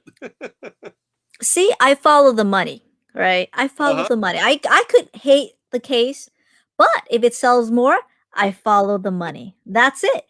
Yeah, my And taste that I is agree with. money. If CGC was 500,000, PSA was 400,000, you'd be silly to grade with PSA. Absolutely. But that's not going to happen. That's never going to Mhm. happen. PSA, until computerized grading, you know, gets going, that's going to be the see, there's some things I learned today about computerized grading in that meeting that we had. And remember, it was all a bunch of experts. They rented out a conference room and everything was directed at me, right? And I'm not that smart, right? It was all directed at me. And so they all were asking and asking and asking, and they were telling me things that they're doing, ideas they have for apps where you take a card and you put it on the app, like, you know, face up like that. It scans it, it reads it, and it tells you the approximate grade that side of the card is going to get. So no longer are you going to have to say, can you send me more pictures? Can you send me the edges? Can you send me for each edge and the back and the front? And now, eventually, it's going to be on your phone on an app, and it's going to stick it on top. It's going to tell you, well, this is approximately a 9. And that's kind of a cool thing. You know, that's kind of a cool thing. They're going to do it just to get data, you know, to build into their eventual card grading company. It's all really fascinating, cool stuff. And I believe these grading companies deserve, especially PSA deserves everything they get. Now, did I mention earlier about the signature thing? No. Oh, okay. Maybe I should touch on that, because I don't want to be 100% negative with PSA, even though they totally broke my heart.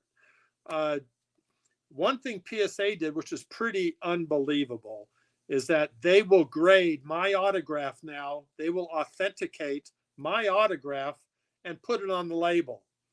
Now, if you knew how much of a surprise that was, because I know what they think of me, and yet they must have gotten an awful lot of, you know, people asking, you know, for that.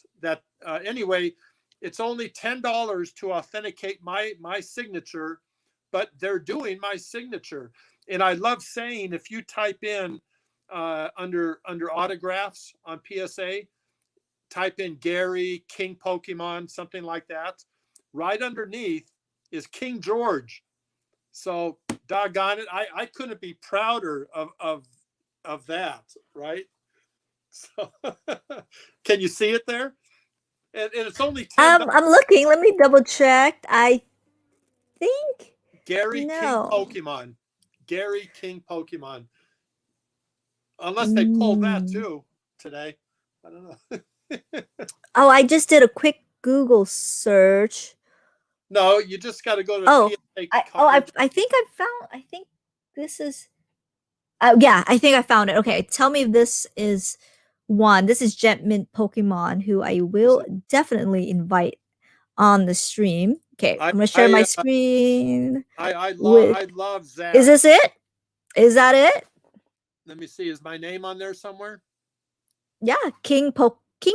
Oh yeah, it is. You see that? Mm-hmm.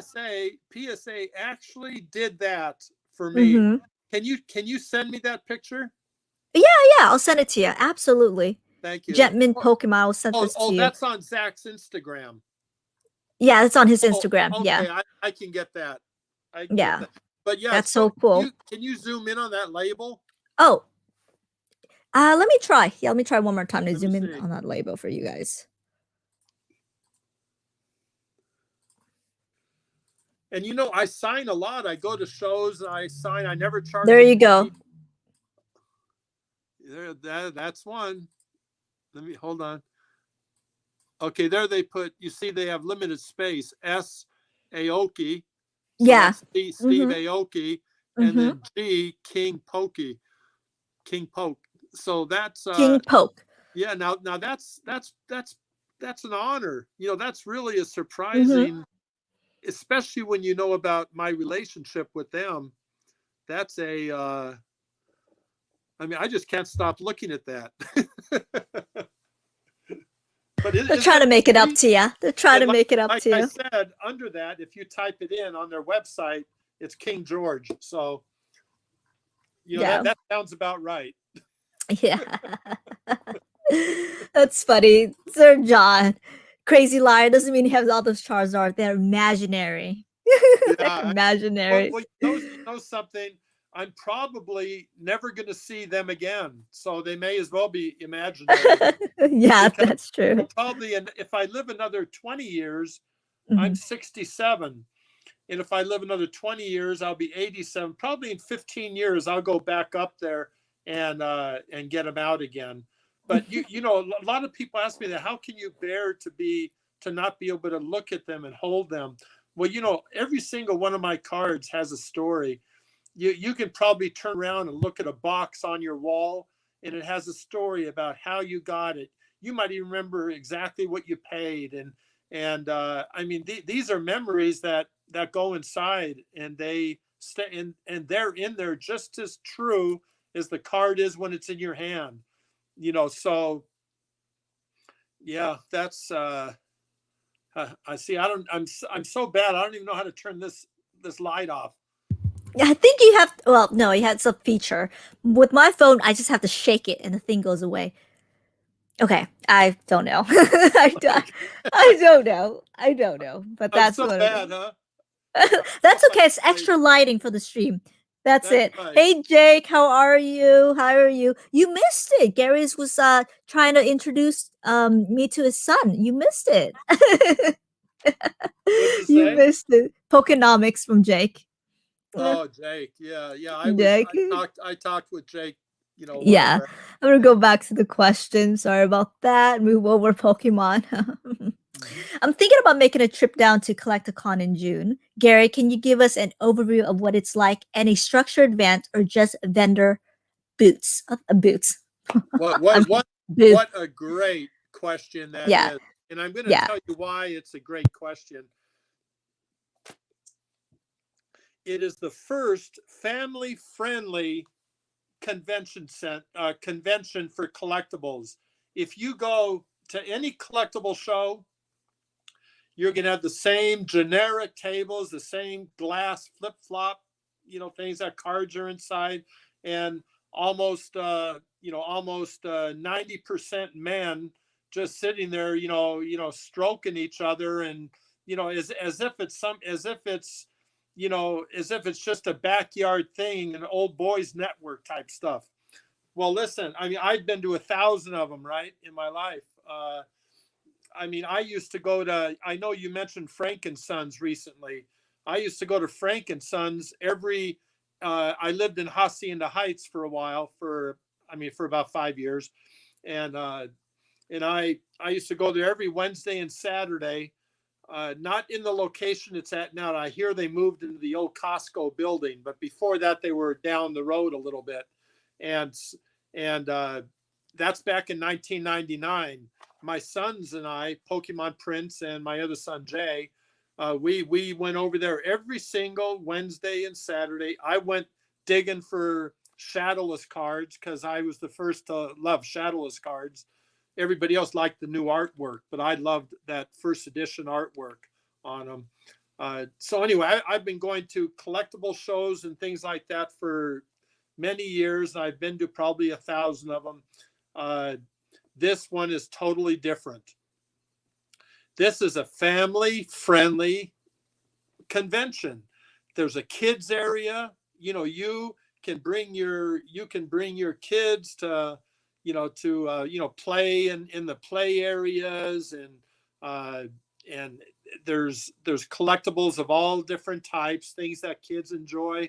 We're going to have the Power Rangers there with me in June. Two of the Power Rangers guys are going to be there. The one girl passed away. I think she was the Yellow Ranger. She died recently in a plane Yeah. or in a Yeah. car crash or something. Yeah. Not Yeah. recently. She died a Several years ago. while. Yeah. And she was buried in the Westminster Cemetery. Right. So yeah. Yeah. So I mean, everybody was fans of the Power Rangers, including my sons. And anyway, we have a couple of them. We have a couple anime stars. They never seem to, in this hobby, that the girls get so overlooked. It's a joke. It's an absolute. I tell every single girl, I don't care how many followers you have. I don't care what you do. If you want me, I'm there 100% of the time. If it's their second day in the market, second day in the hobby, and they have one follower, I'm going to do their show. I'm going to do it with them because it's just so important. It's ridiculous how badly some of these girls get treated by some of us idiot men, and then it makes them feel like they don't belong, and so they go back in the closet, become closet collectors in that. And I'm so against that. And so what do? We're getting as many girls. I'm trying to get Bo Dangers, Bonnie, to come to the Collecticon show. Super Duper Danny Sanchez. She's going to be on stage with me. The first girl to do anything like that on a panel or whatever. And it's because I told the three brothers, or the brother and two cousins who own it. I told them I'll do the first one, but I won't do any more if you don't include some of the girls in the hobby. They're smarter than we are. They probably work harder than we are, and they care just as much as we do about this hobby. So where in the world are they? It's ridiculous. And a lot of it is because they get mistreated. You get comments and people that I mean, my wife is 47 years old, right? And you should see some of the comments she has to delete. I mean, come on, guys. This hobby is bigger than all of us, and you don't belong here if you see it any differently than that. So anyway, the Collecticon is very family friendly. We're making it more and more female friendly. Maybe Collecticon 3, which will probably be right here in Vegas, maybe I can get you to come up and sit next to me, when we do it, by then. Because listen, it seems funny, but it's important. It's important to the health of our hobby. So anyway, another rant. Boy, you're getting me on all my Oh no, it's the questions are just wonderful. But yes, I would love to do that. Hopefully they're not tired of me by Collecticon 3. They'll be like, "Oh my god, that girl again." Oh, I'll be like, "Oh, this girl again." But yeah, I'm pretty excited. I've never really been into social media as much. But I only went back because I see a lot of things going on with the hobby that I firmly, just strongly disagree with. So that's why I've been doing these channels and just getting I know a lot of people in the Pokemon community. So how I started this channel was like, you know what I'm gonna do? I'm gonna invite my friends. And that's what I did. I just looked through my friends list and I said, okay, I'm gonna invite you and you, and everybody's like, okay. Ryan Rush is supposed to join us in a little bit, and I believe he's with Steve. So I'm pretty excited with that. So yeah, well, he comes to the Collecticons. Yeah, he was there in Dallas with me. They had a booth. I was on stage doing meet and greets and stuff, but he had a booth down below. Yeah. Plus, he does fly out here. I've seen him. Steve and I are friends, so I'm over there, quite a bit. But he comes out to do box breaks and stuff along with the DFW gang. Yeah, exactly. Yeah, exactly. And he's a good fellow. He's a great friend of mine. He's getting better. At first on screen, he was horrible. Now he's getting better and better. And now it's actually fun watching him because he's showing more. At first he was a little intimidated, I guess, but Yeah. now he's showing some, personality and laughing Yeah. out loud and Yeah. all that. So Yeah. I he's started being very intimidated and shy on the camera. And now the last stream, I think I talked way too much. See, Scam Economist just asked a question. I think I just went on. So I'm definitely opening my little butterfly shell here. I think right. this is such a great question. I think I want to know about this as well. So please do not hold back. Do not, because this is a little bit controversial. But I do want to know, because remember, you guys, everybody has their own opinion. So just keep in mind, do you have any constructive criticism for MetaZoo? Well, I think the owner of MetaZoo, his first name is Michael. Michael Waddell. That's it. I think he's way. I don't want to do any shows or interviews with him because he just makes me look so bad because he's such a handsome dude. So yeah, I'd say that's my criticism. Michael is. MetaZoo is brand new, right? What is that? Hey. Crystal Collect. It's another female collector who I'm going to reach out. I'm actually I'm sorry, I didn't want to interrupt the question. I'm really sorry, but we have Crystal Collect here. So I want to do a female, just a panel, right? Exactly I got Jessica on, and maybe we can do a round table with this female collector. Sorry, guys. But anyways, Crystal, I'm gonna reach out to you. Something about that real fast. Yeah. I recommended that about 6 months ago. Exactly. That's how I got the idea. Oh, okay. And I want Jessica in, and I'm gonna invite of course Super Danny, Crystal Collect. So we're gonna reach out. I'm gonna reach out to you very, very soon, Crystal. So I'm gonna reach out to you. But anyways, I just want to throw that back. I apologize for that. Let's go back to that question. I'm really, really sorry about that. MetaZoo, it's first time. I believe it's all first time published artists. They're really talented, but they are first time. When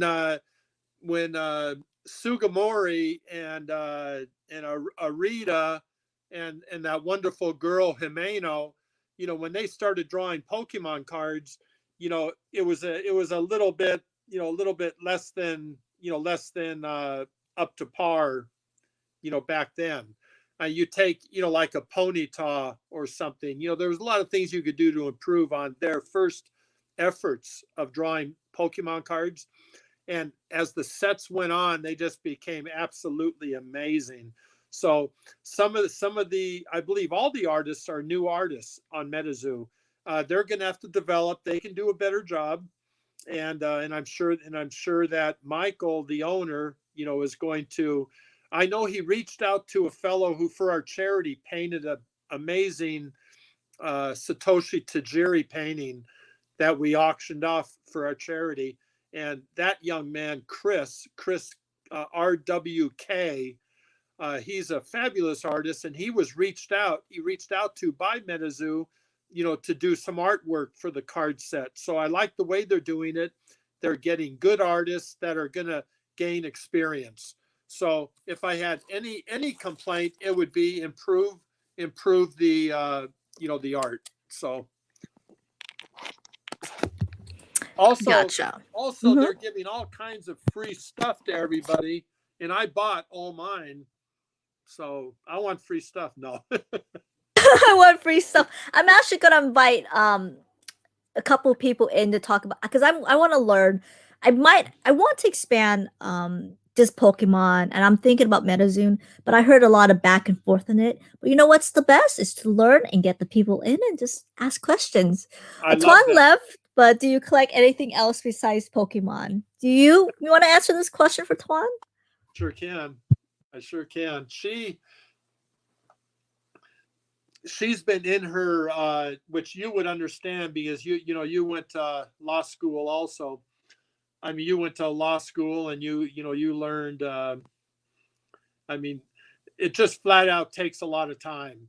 What Tuan has to do and what she's had to do this last 6 years is deal with a little autistic daughter.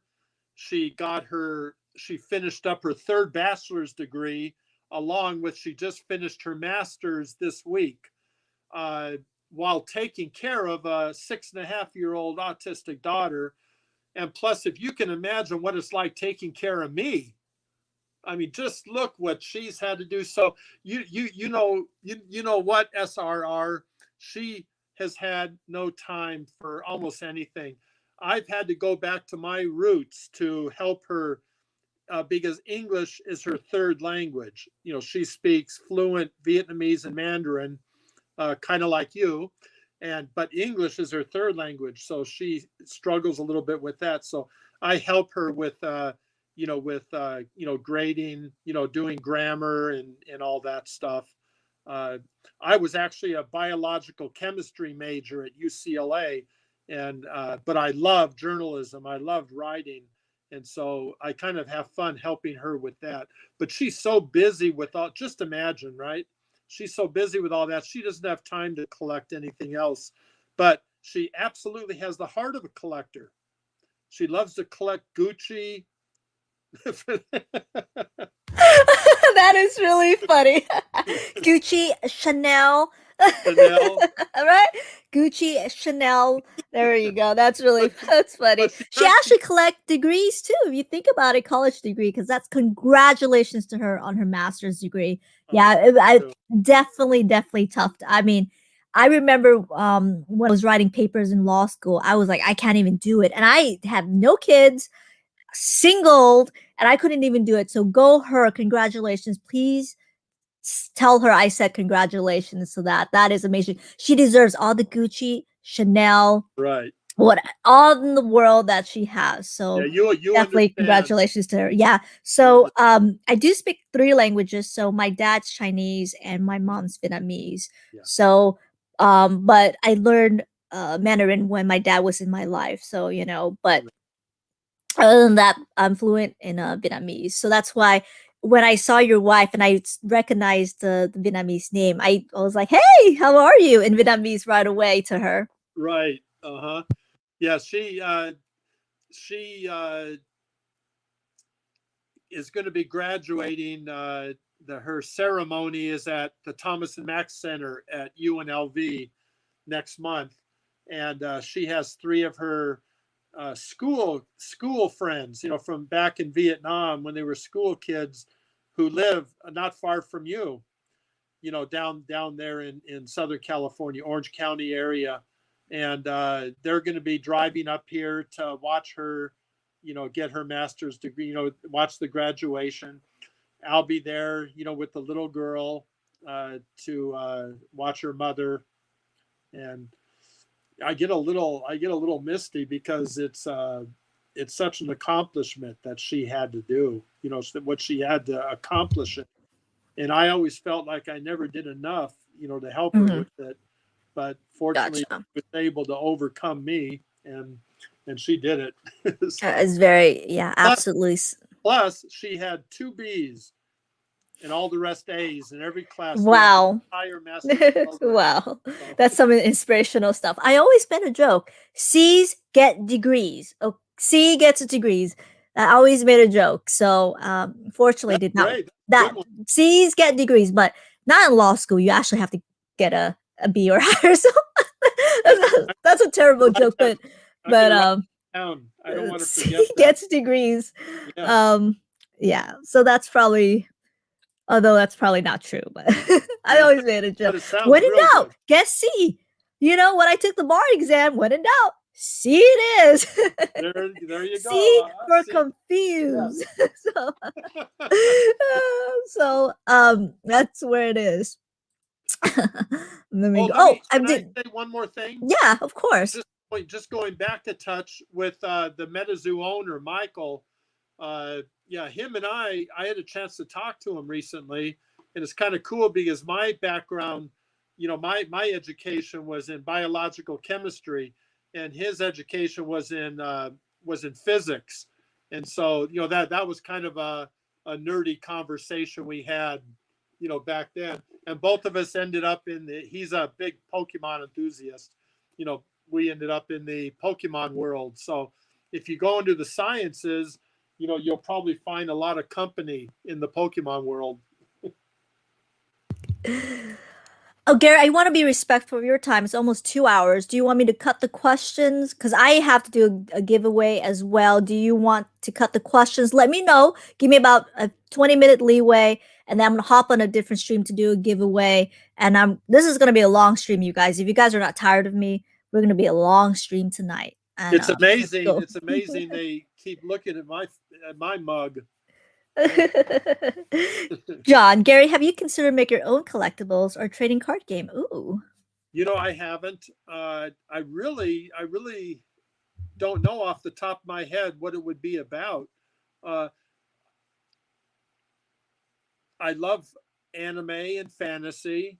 That's why I like Pokemon so much, because the fantasy characters and you know, I don't know. I haven't. No, okay. But I noticed you recently released an NTF lately. Is that correct? Yes, for the Aoki Foundation. Mhm. Right. Well, you know something, I think I said this in an interview recently, but you know, for the Aoki Foundation, I knock on doors, I go to appearances, I do box breaks, there's 100 things I do to raise money for these autistic kids. Well, I was a little behind the times, but somebody said to me, you know, what about an NFT? And I thought they were saying you know, non-sufficient funds or something. I said, well, Non-sufficient funds. yeah, I remember that, you know, but so I was, you know, they told me about it. They said you can you know, raise money for, you know, for the Aoki Foundation, and it's one thing I hadn't tried, right? And I thought, well, what's it going to cost me, you know, to do it? And they said that this was a banker in London. He said, listen, Gary, I'll cover all the costs, all the expenses. It's not that much, maybe a couple thousand or 2,000, something like that. Maybe. I hope, you know, that's true. And then, you know, you put it out there for the autistic kids. And so that's what I'm doing. And I hope it makes $5,000 million like Logan's and Steve's. But I'm afraid it might, you know, it might not bring in a lot. But I'll tell you something, $30 to $50 pays for a therapy session. Okay, well that's good enough. If one person buys one NFT, I think it's gonna be like $400. It's not in California. California therapy session is probably about 65. I should know. Okay. I do law. We need therapy. We need lots of therapy, you guys. I'm just kidding. Yes. Well, I know, like with Logan's and Steve's, I think they're like $2,000, $2,500 for an NFT, whatever the heck that is. But mine are going to be, I think, about $400 or $460, whatever, a fifth of an Ethereum, whatever the heck that is. You know, it's going to be, you know, so every single one that we sell is going to help. You know, it's going to be helpful. And I hope I get, you know, 1,000 of them, and I go up to Steve and I go, see, you know, you're not the only one, brother. You know, I can, King Pokemon can do this too, even though I don't know how to DJ, though I try to teach them, give them tips when I can. Hopefully that answered your question, SR. So I learned how to turn this off just now. Oh, good. On the front, there's a little thing here. Let me see. On the front, there's a little thing you push, and that turned it off. Oh, good. Oh, the flashlight icon. Mystery solved. Eric Page. Hey guys, how's your night going? Great. I'm currently investing in still modern products such as ETBs, booster boxes, and I'm also collecting my childhood, through vintage cards, priceless for me. Perfect. Excellent. I always, and I want your opinion on this. I always tell people the safest bet is probably sealed products. Your thoughts on that? Well, I don't think there's any question about that. It's if your interest in the hobby is building sets, of course, that doesn't work. But I mean, as far as having a great collectible with fabulous artwork and with a little eye on the investment side of it, sealed product is the way to go. I don't have the that kind of patience myself. It's hard for me to keep things here and not open them in that, because I want to open them or I want to give them away or I want to do something with them. But if I had it to do all over again, I would have a beautiful sealed collection from the beginning. Now I Nice. have tremendous stuff, Yeah. but a few of great stuff. You know, Yeah. I would have tons if I knew then what I know today. Exactly. And still today, it's a great investment, sealed product, great, Exactly. great, and it's a fun collectible. It really is. You don't have to open up packs to have fun with the hobby. Exactly. Exactly. I've noticed that too when it was not that popular. I've always noticed the sealed cards tend to go down, but the sealed products tend to increase. That's why I sorted to hoard all of this. And that's where, and I have more of it. These are just my duplicates. Crystal, thank you. I'll be looking towards your message. I look forward to working with you too. I'm pretty excited for this. Okay, you guys, I think I'm gonna cut the questions after Crystal's comment because I have to do the giveaway and we have a long stream. I'm gonna do an overnight. No, okay, I take that back. We're gonna take a good stream, not an overnight stream. There's no way I can do an overnight stream. I work tomorrow. If you do an overnight stream, I'm gonna watch. No, I'm not gonna do it overnight. I would fall asleep. They'll be like, "What's wrong with this girl?" Damn, King Gary. Do you still think that you should boycott PSA? And what do you think about BGS? Ooh, there was a YouTuber blowing up a BGS for charging $125 for a card due to PSA struggles. You know, I've given my reasons for, yes, I say boycott PSA for sure. Boycott them. But they boycotted themselves. You can't send cards into them anyway. So yeah, they're horrible. Yeah. Horrible. They really have to turn things around. BGS, what do I think about BGS? I mean, BGS has been around for 25 years also. You know, they've been around all this time. They, on the higher grades, I found them to be a little more trustworthy than on the lower grades. I just simply don't use them. So it's hard to give you a really fair thought pattern without having a little more experience with them. Yeah, and that's charge true. $125 for cards due to PSA struggles. I'm sorry, but I'm all for it. Charge $1,000. If the market doesn't handle it, then the market doesn't handle it, and they'll go out of business. Good. Let them Yeah. I think a business should, you know, they should set things up, you know, in such a proper way that that they can maximize their bottom line. You know, it's what they're doing in business.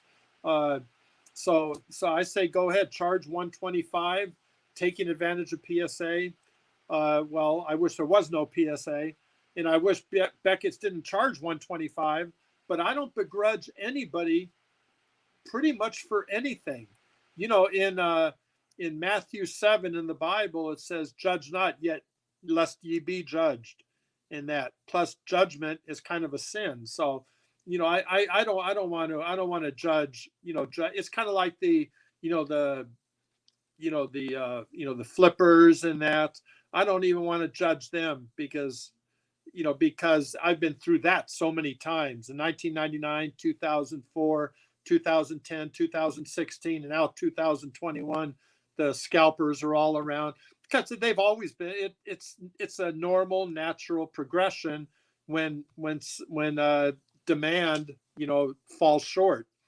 When supply falls short of demand, it's a typical normal thing that happens with everything. And everything I've ever seen in my 67 years. So, I don't like to dwell on the negative side. I know that there's ways to flip the tables on the scalpers. I know there's ways to make it more fun for me in the hobby, right? So I think people just have to find their, their place, for that. And knowing that 6 months from now, those scalpers are gone, those prices are going to be way down. Yes. Yes. And that's what I tell everybody in the stream. I've seen it all.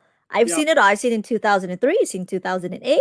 Mhm. And this is not going, I hate to say it's like people don't want to hear negative things, but I'm telling you guys my life experience just doing in this hobby.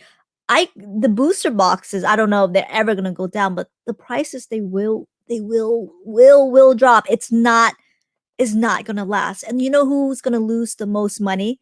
The people that are paying for these premium packs, right? Right.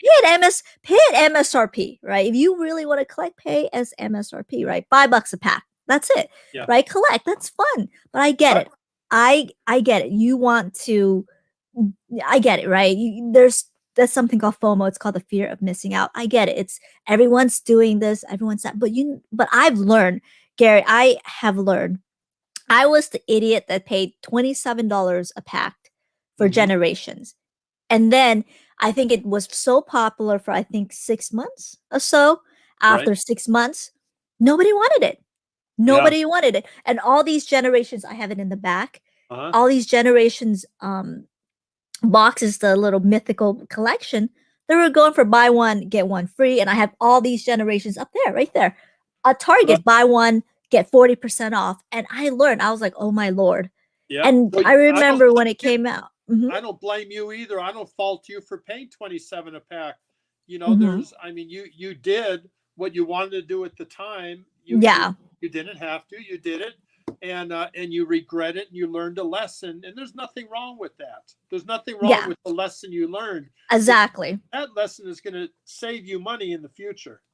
Exactly. And I always tell the people here, I get it. You want the cards. I get it. But you know what? If you are agreeing to pay these high prices, these for modern packs, okay? Modern for these shiny fates that are out for $17, $22, whatever, you are allowing the people to sell this to you at that certain price. When the next set comes out, you know what? You're only hurting yourself. You're not hurting anybody. Right. You're just hurting yourself. You want to be a collector, right? You're hurting yourself. And the people that are doing that, I mean, I understand, right? The market is hot. They sell it for market price. What can you do, right? Yeah. And it's if people just probably just need to step back and says, you know what, we are not. And when someone says, you know what, you got to adapt or die, no, we don't. If you say that, you actually don't understand the market and how it works in the finance industry, because it takes two to tango. It takes a seller and it takes a buyer. There's no, but I get it. It's not going to happen. It's just not going to happen. If you don't like it, don't participate. Correct. But it's not going to happen. There's always most likely going to be, a buyer. Always going to be a buyer. But but when we work collectively, but usually the good news is that when people do the premium packs, they have buyers fatigue, right? They can't handle the next set. Right. It's usually the new collectors that come in and says, I got to spend it all in this set and only this set, and then realize, oh my God, there's another Charizard in the next set. And that's when they realize, okay, so it's a cycle. Eventually, it's a good news is that the cycle eventually ends, right? Hopefully. Right. Hopefully for some collectors. But let me ask you a question real fast. Yeah. How long was David Person on? Because I want to beat that. How was he on? He was on for 2 hours plus. 2 hours plus what? Plus. What? I think about 2 hours and 30 minutes. Okay, as soon as I beat him, I'll give you my notice. Okay, that's really funny. That is really funny. We do have a couple of questions. We're gonna just probably with 30. Let's do 20 more minutes, and we'll go from there. Thank you, and, Thank you.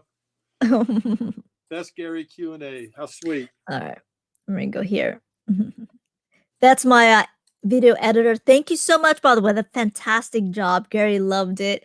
Let me go here. Let me go here. Glad I don't own PSA stock. 30,000. They pay 30,000. Really? You know what we can do? We can actually even look at Glassdoor, how much they charge right now. Let me see 1 second. What they charge for what? No, they're paying for their their graders. Oh yeah. No, listen, Joe Orlando, who was the CEO of Collectors Universe, he said that himself in an article recently. So I'm not just saying that. He said that they charge the new graders. They pay their graders from 30 to 70,000. So there you go. Wow. Joe, who I love, I have a poster back here he sent me as a joke with his autograph on it. I could show you if you wanted me to. But so I love him. But he said that himself, so that is the truth. Let me double check. So let me check Glassdoor. Okay, sorry about that. I was looking for an attorney job, you guys. So, okay, so let me go here. Oh, they're called Universal. They're not called PSA. They're called Collectors Universe. There you go. Santa Ana, yeah, Santa Ana, 3.3. How much they pay? Look at that. Look at the revenue. Come on, guys. You can. Does not recommend. Does not say. Oh, autograph. Oh, you're right. $15 an hour. There you go for $10 to professional $15. Oh, wow, wow, that is sad. Wow. That is ridiculous. Wow. Yeah, that's not. Yeah, how do you survive $30,000 a year? That's crazy. Near That's Newport crazy. Beach. I think that's crazy. Near Newport Beach, exactly. No, it's borderline Newport Beach, right? It's in Santa Ana. It's not really. Right. It's not. Right. Yeah, but it's borderline Newport Beach. So yes. Uh-huh. that is. I know that's crazy. Exactly. It's crazy. Rent in California and mortgage is ridiculous, especially right now. How hot the housing market is because I'm looking to buy another set of property. Right. I'm worried about the whole with AI grading is the consistency and the quality control aspect. And computer can make errors too, just like centering and cutting aspect. But would you agree with me that they'll probably make less errors than humans? Oh, there's no question about that. Mm-hmm. Yeah. Yeah. Also remember if you and I were married and we just had a big fight and then you went off to PSA to grade cards and you hold up a card, it's either a 9 or a 10 borderline, you're probably going to give that card a 9 because you're not happy because you're sad and that. So that's true. That is true. That is true. That is so true. That's so true. When I took the bar exam, it's a written portion. It's funny because I usually meditate and I made a joke. I said, whoever I pray to, I said, please let my grader get, go on a date, got laid, just give me a good grade so I can pass because it's subjective, right? Because an essay can be like, oh my God, that's terrible. And to compare to someone's like, that's a great writer. It's purely subjective. So I know what you mean. So I'm actually pretty excited for that. I actually like the label. They put description and I like blue. I mean, blue, I like blue, no. but it's as big as this iPhone. It's too big. It's too big, and it should be a neutral color, But there again, that's my opinion. Mm-hmm. And somebody who loves blue, they don't care what it looks like or what it is. Yeah, so that's good. I mean, I'm glad if everybody agreed with me, that wouldn't be any fun at all. Yeah. PSA card descriptions all abbreviated and looks terrible. I actually agree with that. That's I do. True. Absolutely agree with that. Well, you saw my name. Absolutely. Yeah. Gary, yeah, you're King Pokey. G King Poke. Yeah. Yeah, King Poke. Exactly. I do like the CG label at least more than PSA, which looks crummy. CSS border around the text block layer is poor. Okay, let me answer that. Okay. That's absolutely true. I prefer the clearness of like the fogginess of the PSA case, the fogginess in the plastic. I would prefer the CGC style of the very clear plastic. In fact, today in that meeting, I recommended that. I recommended that the style of the PSA case is great, the proper size label and all, but the fogginess of it I don't like. So use the clear, and they said they were going to do that. So your follower is exactly right. Yeah, I know. If you look at the side, cover the label, please. No, if you look at the sides, it's much better looking through it. It's so clean and clear. So I agree with your follower on that one. It's not the label, it's the card, the bell sprout, you know, that's the most your important hand thing. doesn't even cover it. But your follower's right on that. And I recommended that to this computer grading company. So that goes to show you. I'm not prejudiced one way or the other, but I have an opinion on specifics, which everybody does.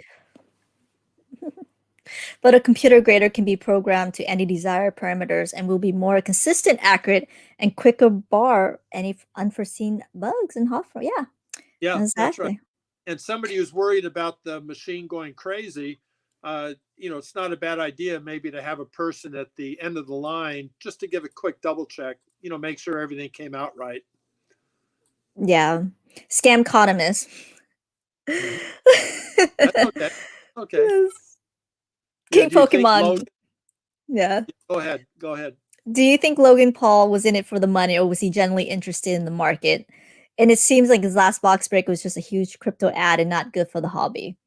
Yeah, you see, I know the last part I'll answer first. I know very little about the crypto thing. I'm hoping that I'm going to start learning and making millions of dollars for the Aoki Foundation. But right now I don't. The early part, listen, I sat across the couch from Logan, and we looked at each other eye to eye. Okay. And I'm a very, I'm a very perceptive person. Okay.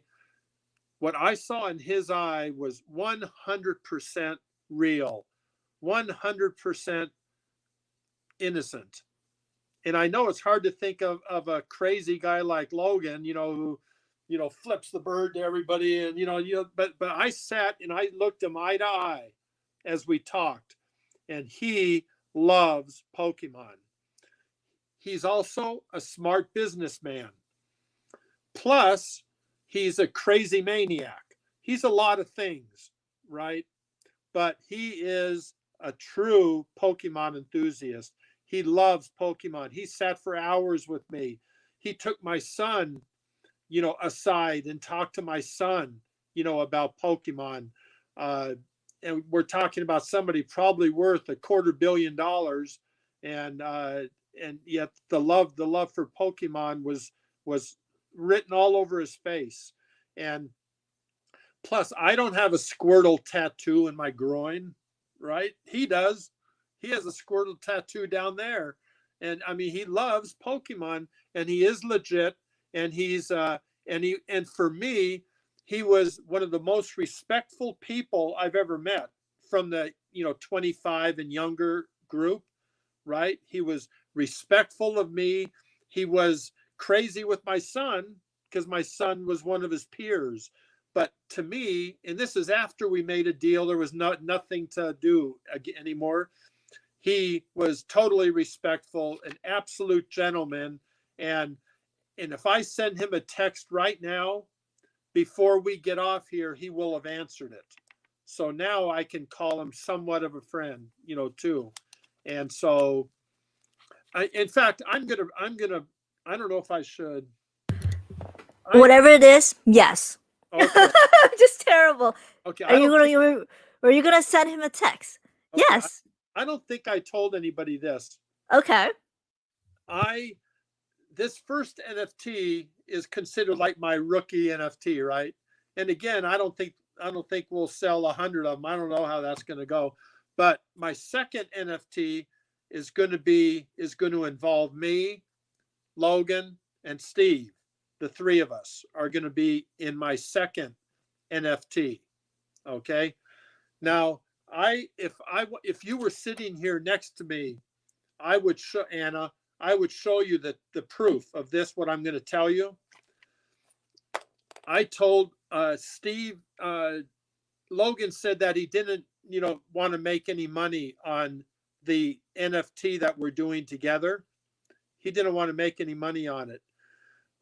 Steve said, well, that's not fair. We should really go thirds, and he really should take his third.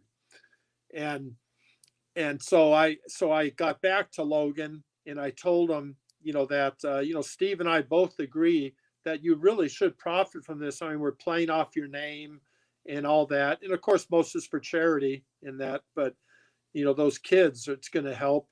And you know what Logan said to me? He said, I want you to take my share and I want you to give it to Akara. I want you to set up a trust for your daughter. Her being autistic, she's going to require stuff in life, right? I mean, autistics, die on average under 50 years old. Autistics die at 49 for different reasons. The suicide rates are ×9. There's so many, and they get bullied like crazy in school. There's so many things that make their lives miserable, right? Well, he doesn't want little Akara to have that happen to her. So he said, I don't care if it's $1 million or if it's $100. I want every nickel to go into a trust for your daughter. That's Logan Paul, the guy who's doing crypto to make millions, and the guy who's does crazy stunts and all that. Well, let me tell you something. That's what Logan is. The money he's entitled to, he wants my daughter to have it to make sure that she gets a fair break in life. Okay, that answers that question about who's Logan Paul. Thank you so much. I have your permission to share that story my next stream. Is that okay? And there's Absolutely. therefore, thank you. I do want to, that's amazing. Thank you so much for sharing that. Thank you so much. Absolutely. Thank you. That's amazing. Yeah. Different perspective on Logan. Gary, what do you think about the recent sale of the first edition base Charizard PSA 10 selling for 311,000? Wow, which is a 20 to 25% dip from the previous auction. Yeah, Nick is accurate, with his numbers. Nick is accurate with his numbers, except I know that card, and it's a very, very weak 10. It might, I don't know if I could call it a strong 9. So, in my opinion. So, I think it's a weak 10, and probably that's a fair price for it.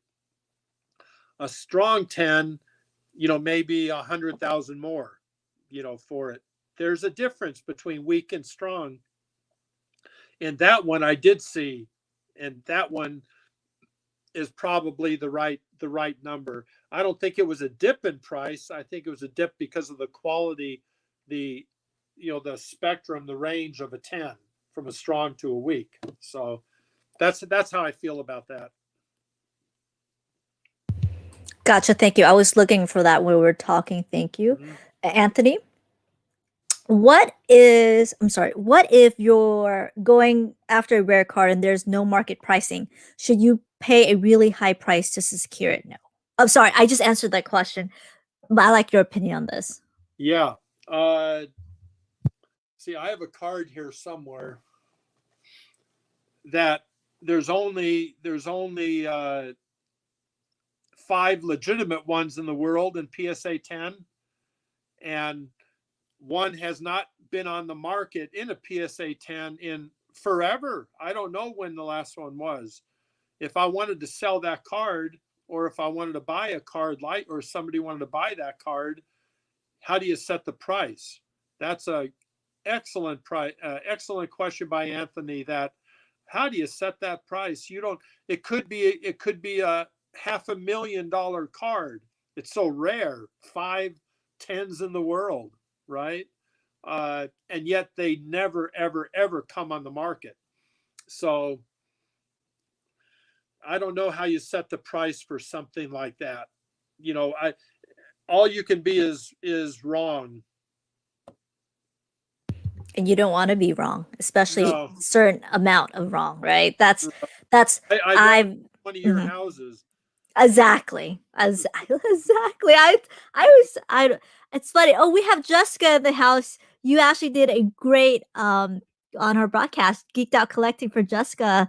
There you go. Jessica the one. Yeah, Jessica. nice So to we're doing see the girl roundtable with female collectors. I think that's really excellent. And I want you, of course, it's gonna be on her broadcast. I'm really, really excited for that. And every Um, single guy has got to watch it. If they want to really learn something that's going to serve them well in their life, I want them to watch this roundtable that the girls are doing. Recall Newson, that's my video editor. Oh, Vincent. Subscribe to him, you guys. He does great video editing. Subscribe to him for a very great amount. I'm sorry, for a great pricing as well. West Coast is the best coast. Expensive. And if he's ever in Las Vegas, I need him to teach me how to do a thumbnail. But Cali sucks. Plan to move to Oregon. It's so cold. It's so I went to Oregon and it was a little bit different for me, to be honest with you, Car. I went there. I went to Portland, Oregon. I mean, I'm considered open-minded. I really am. I'm a pretty considered. I mean, everyone makes a joke. It's like you're so open-minded that your brain will fall out. But in Oregon, in Portland, Oregon, it's like, whoa, I gotta have my limit there. It's a little too. I don't want to say the word hippie, but it's just right. Well, it's something different. I'm very, very open-minded, but that was like, whoa. It's like, I whoa. was brought up in the 60s, so I know just knowing all my friends in the 1960s, they all grew up to be exactly what you would have thought. And I thought it was really funny. They all moved to Oregon. No, it's like I think I'm okay, I mean, yeah, I heard about it. It's a proposal. I heard it's going to be a different bracket. I'm going to be affected by it, at least with my income. I heard that they're going to tax more tax for a different bracket, but we'll see. But we will see. Can I say something, Anna? Yeah, of course. You're going to get tired of hearing my voice. I saw a bit of the conversation with David Person, and let me see. He mentioned. Let me see. How did he put it?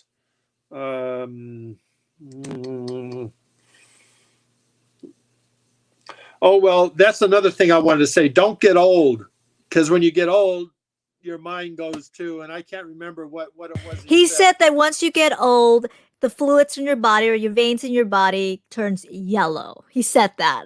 Like, what is going on? Well, there goes any chance of me ever getting another girlfriend. That is really funny. Happy spouse, happy house. That's true. Oh. That is true. That's true. That? My video editor. There's the man. That's true. Man. I like that. Listen, if you get a chance, you should go to my YouTube. Mm-hmm. You should go to my YouTube and bring up my thumbnail on the one that got 50,000 views, and that's for somebody that only has 4,000 followers. Go to, if you can find that, I want you to show what is it, Pabmeister? What's his Pablo? Is that his name? Pablo, your NIT guy, your editor. Yeah, Vincent. Yeah, I want Vincent to look at my thumbnail, and I'll bet he'll be on the next plane down here. That's really funny. There was a segment on Chris Rock, and I love Chris Rock. He goes, you want to make your girlfriend happy? Just say yes to everything. Don't even let her open her mouth. Honey, yes. Honey, yes. He made that joke. I thought it was really funny. If you watch it, just type in Chris Rock women. And I'll take it further. It's only because they are 100% always right too.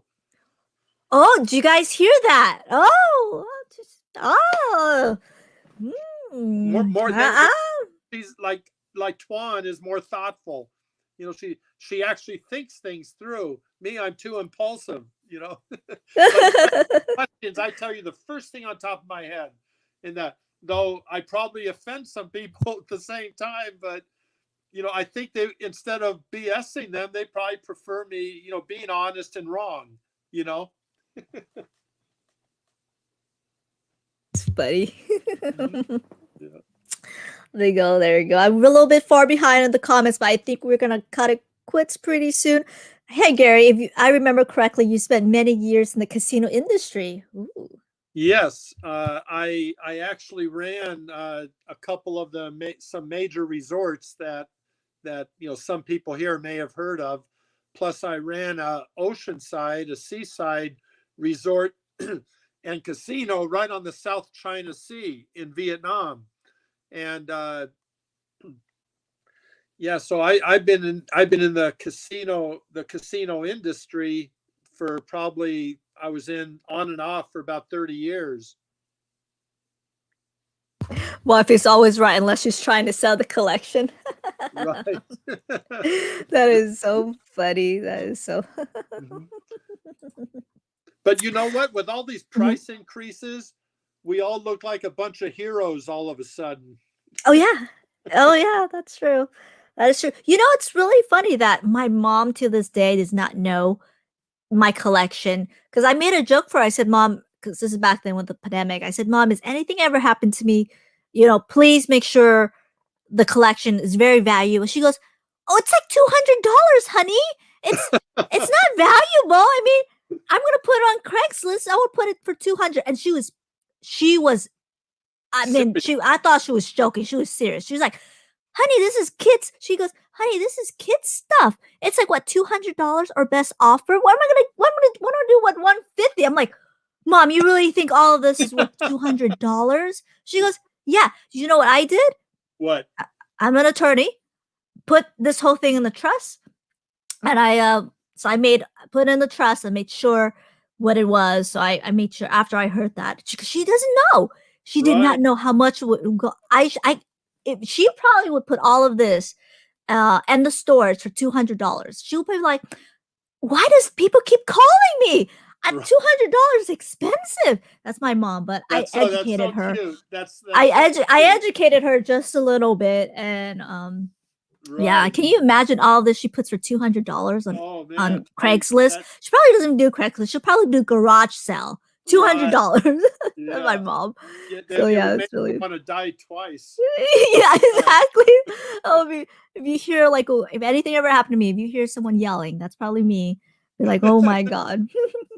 Are there any parallels or skill in particular that you learn that lends itself to a better understanding of the collectible card market? Oh, that's a good question. Yeah, it is, but but my education was in the sciences, and I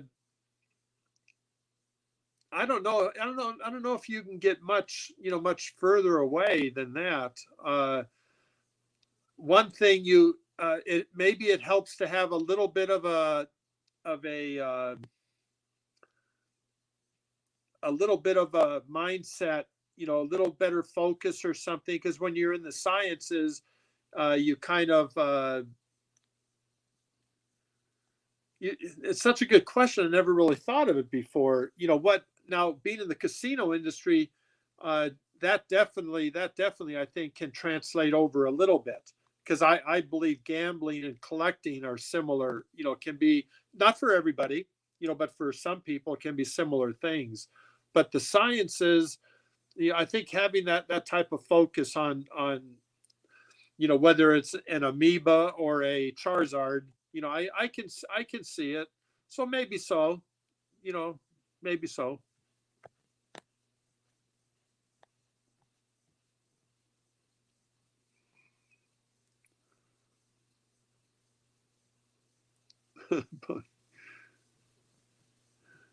You should bring Jake on here. Yeah, I can't hear you. Sorry, I muted myself. They're saying I'm Oh, trolling Gary. Great job oh, answering the question. I'm trying to get yeah, I should. I'm trying to go, but I have a pretty busy schedule. But you never know. When I grow up, I just want to be like PokeGal, be weird, me, single, me too. odd, single in your 30s. No, you don't. I don't know. No, you do not. You're a lot. You're a lot Oh, smarter. there you go, man. Nerdy Mel has finally made it on the stream. How are you? Very good. I'm trying to go because I have a stream. Oh, Frosted Caribou to the stream. That would be great. Thank you. I will reply, Crystal, if you're still here.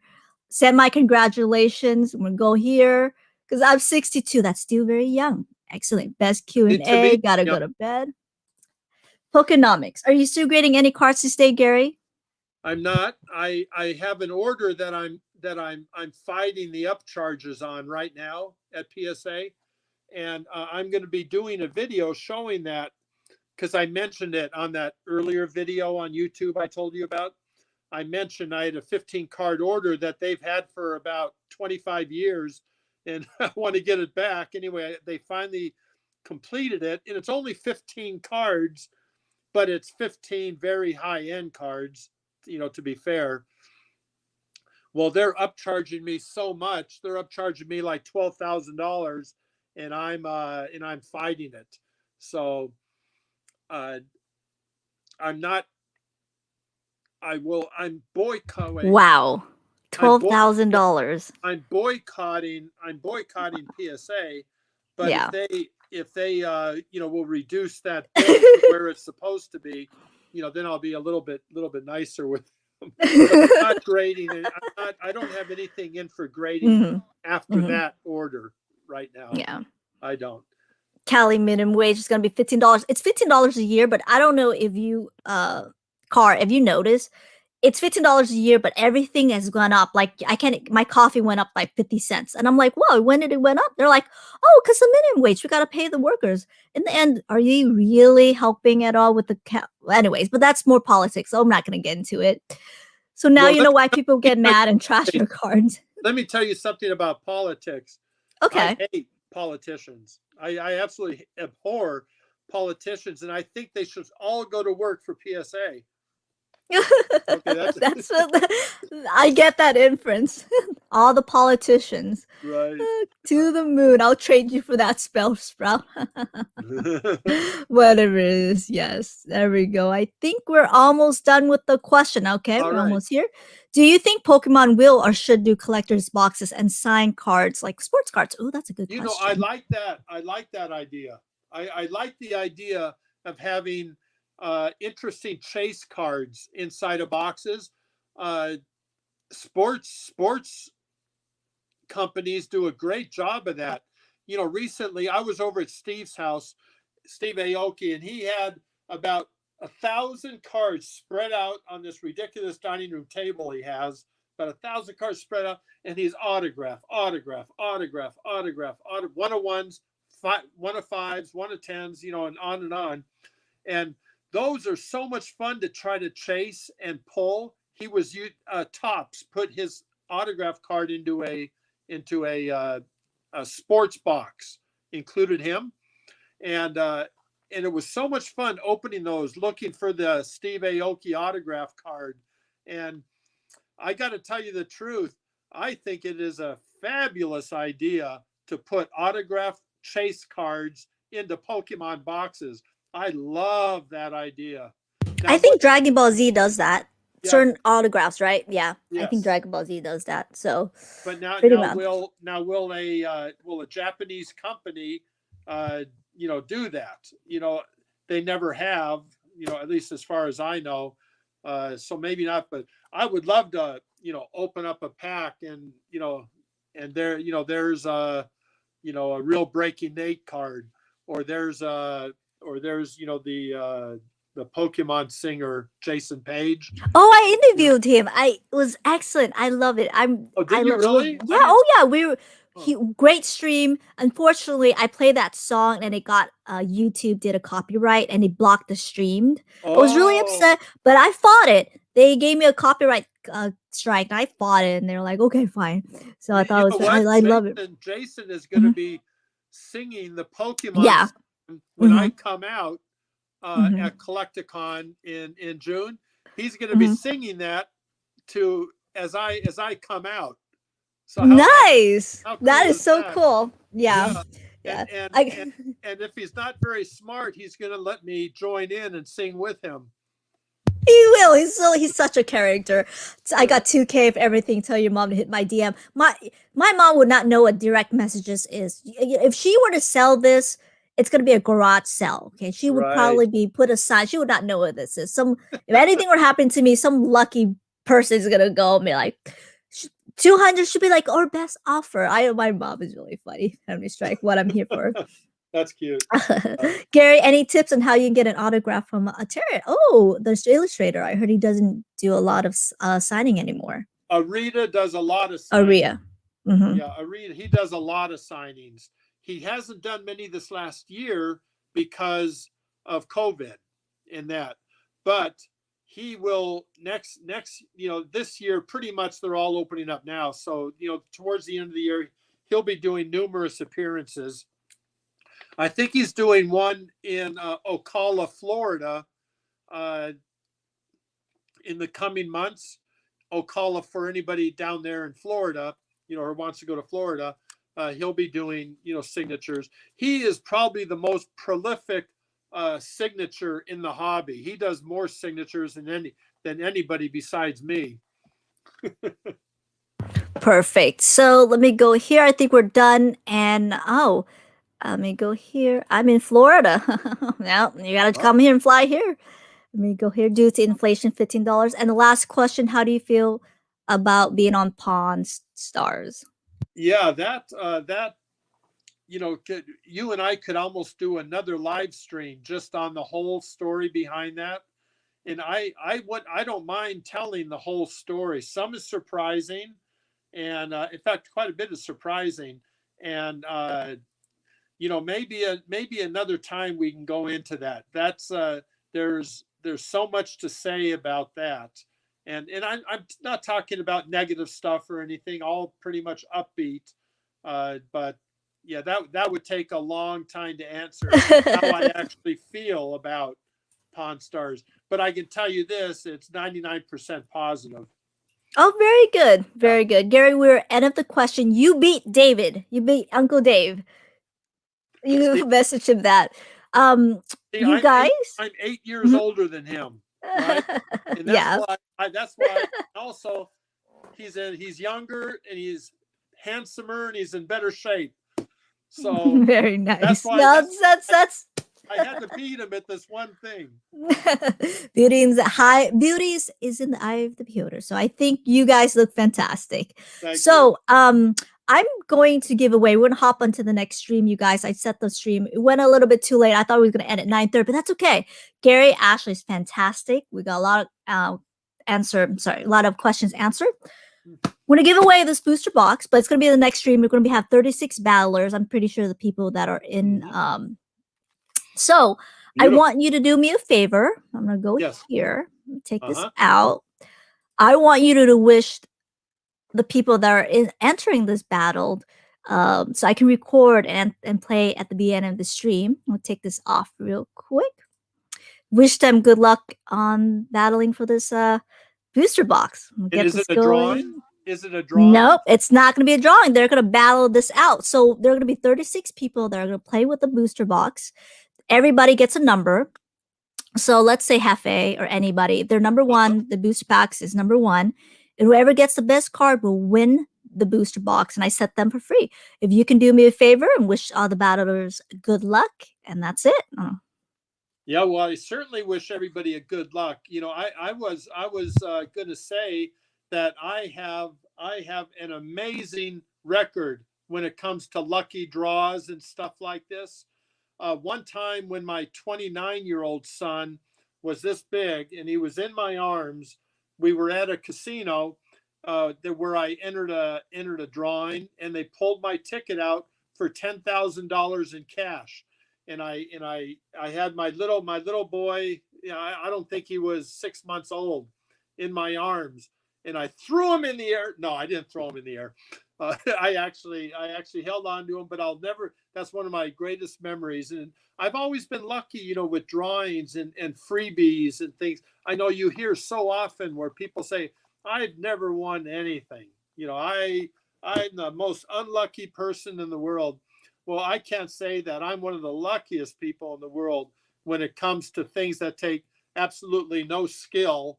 I'm pretty good at, those kinds of things. So anyway, I wish everybody here an awful lot of good luck with what you're doing. I'd sure like to know how I can follow it. What, where do I go and what do I watch and when does it happen? Oh So yeah. Yes, I can continue to someone follow. share the link for me? I did a live stream. Can someone share the link for me? You know what? I can actually do it myself. One second. When Uh-huh. I'm gonna hand it over to you for some final thoughts, and Okay. everybody's saying thank you, Gary. Thank you. Every beauty's the eye sprout. um, so I'm gonna send it back to you for some final thoughts while I sent the link, and you can just click on that. It's actually on YouTube, and then we can go from there. I'm gonna let it back to you for some final thoughts. You click on something?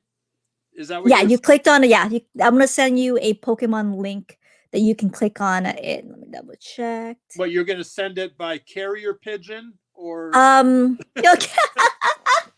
No, I'm gonna put it on the comments. I'm gonna put it in the comments. I don't know if you can see the comments.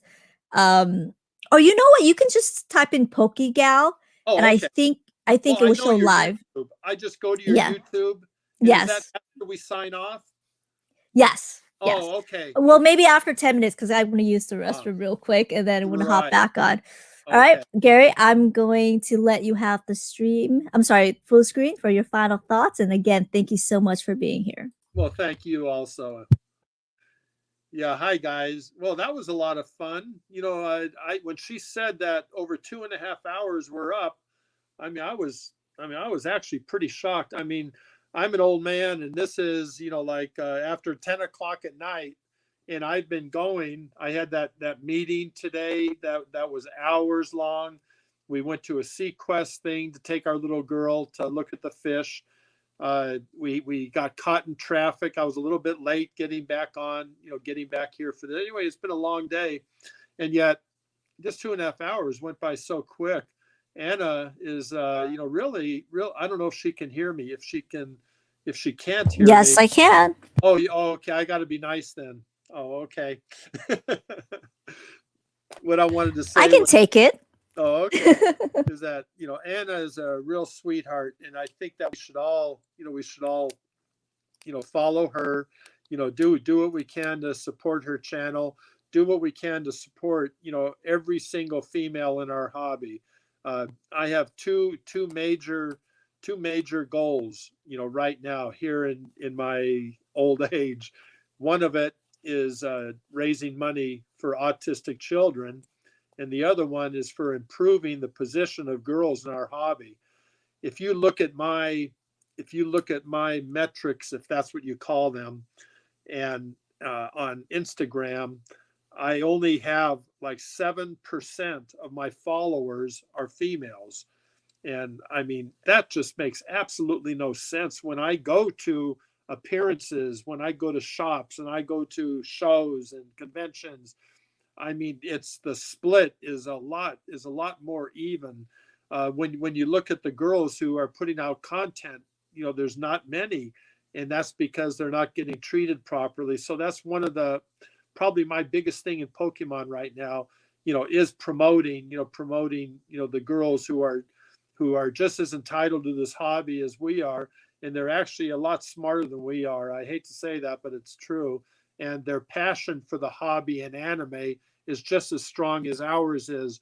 Let's support them. Let's lift them up, okay? Because it's going to help Pokemon. It's going to help for the next 25 years. It's going to help our hobby. So, I guess those are the two main things I want to say. Thanks for those of you who hung in here, this long to listen to an old man talk about, Pokemon is actually kind of crazy, but I sure appreciate it all. Thank you so much, Gary. It's really nice talking to you. I look forward for that round table, get things going, and we'll go from there. Thank you so much for being an inspiration for many. Well, sure. Well, we're only 4 hours away from each other, right? Yeah. Driving distance, we're only like 4 hours away from each other. So we have to get to know each other better. We will, definitely. Okay. All right, bye, Gary. All you do is exit the screen just in case. Just exit the screen. And I posted my link to that channel, and Gary will be joining us, you guys. I'm pretty excited for that. All right, you guys, give me about 10 to 15 minutes. We're going to go live over there. All right, you guys, 10 to 15 minutes because the girls got to, Wash your That's face. yeah. Well, I Bye, love you guys. all. Thank you, Thank you, everyone. Anna. Bye. Bye.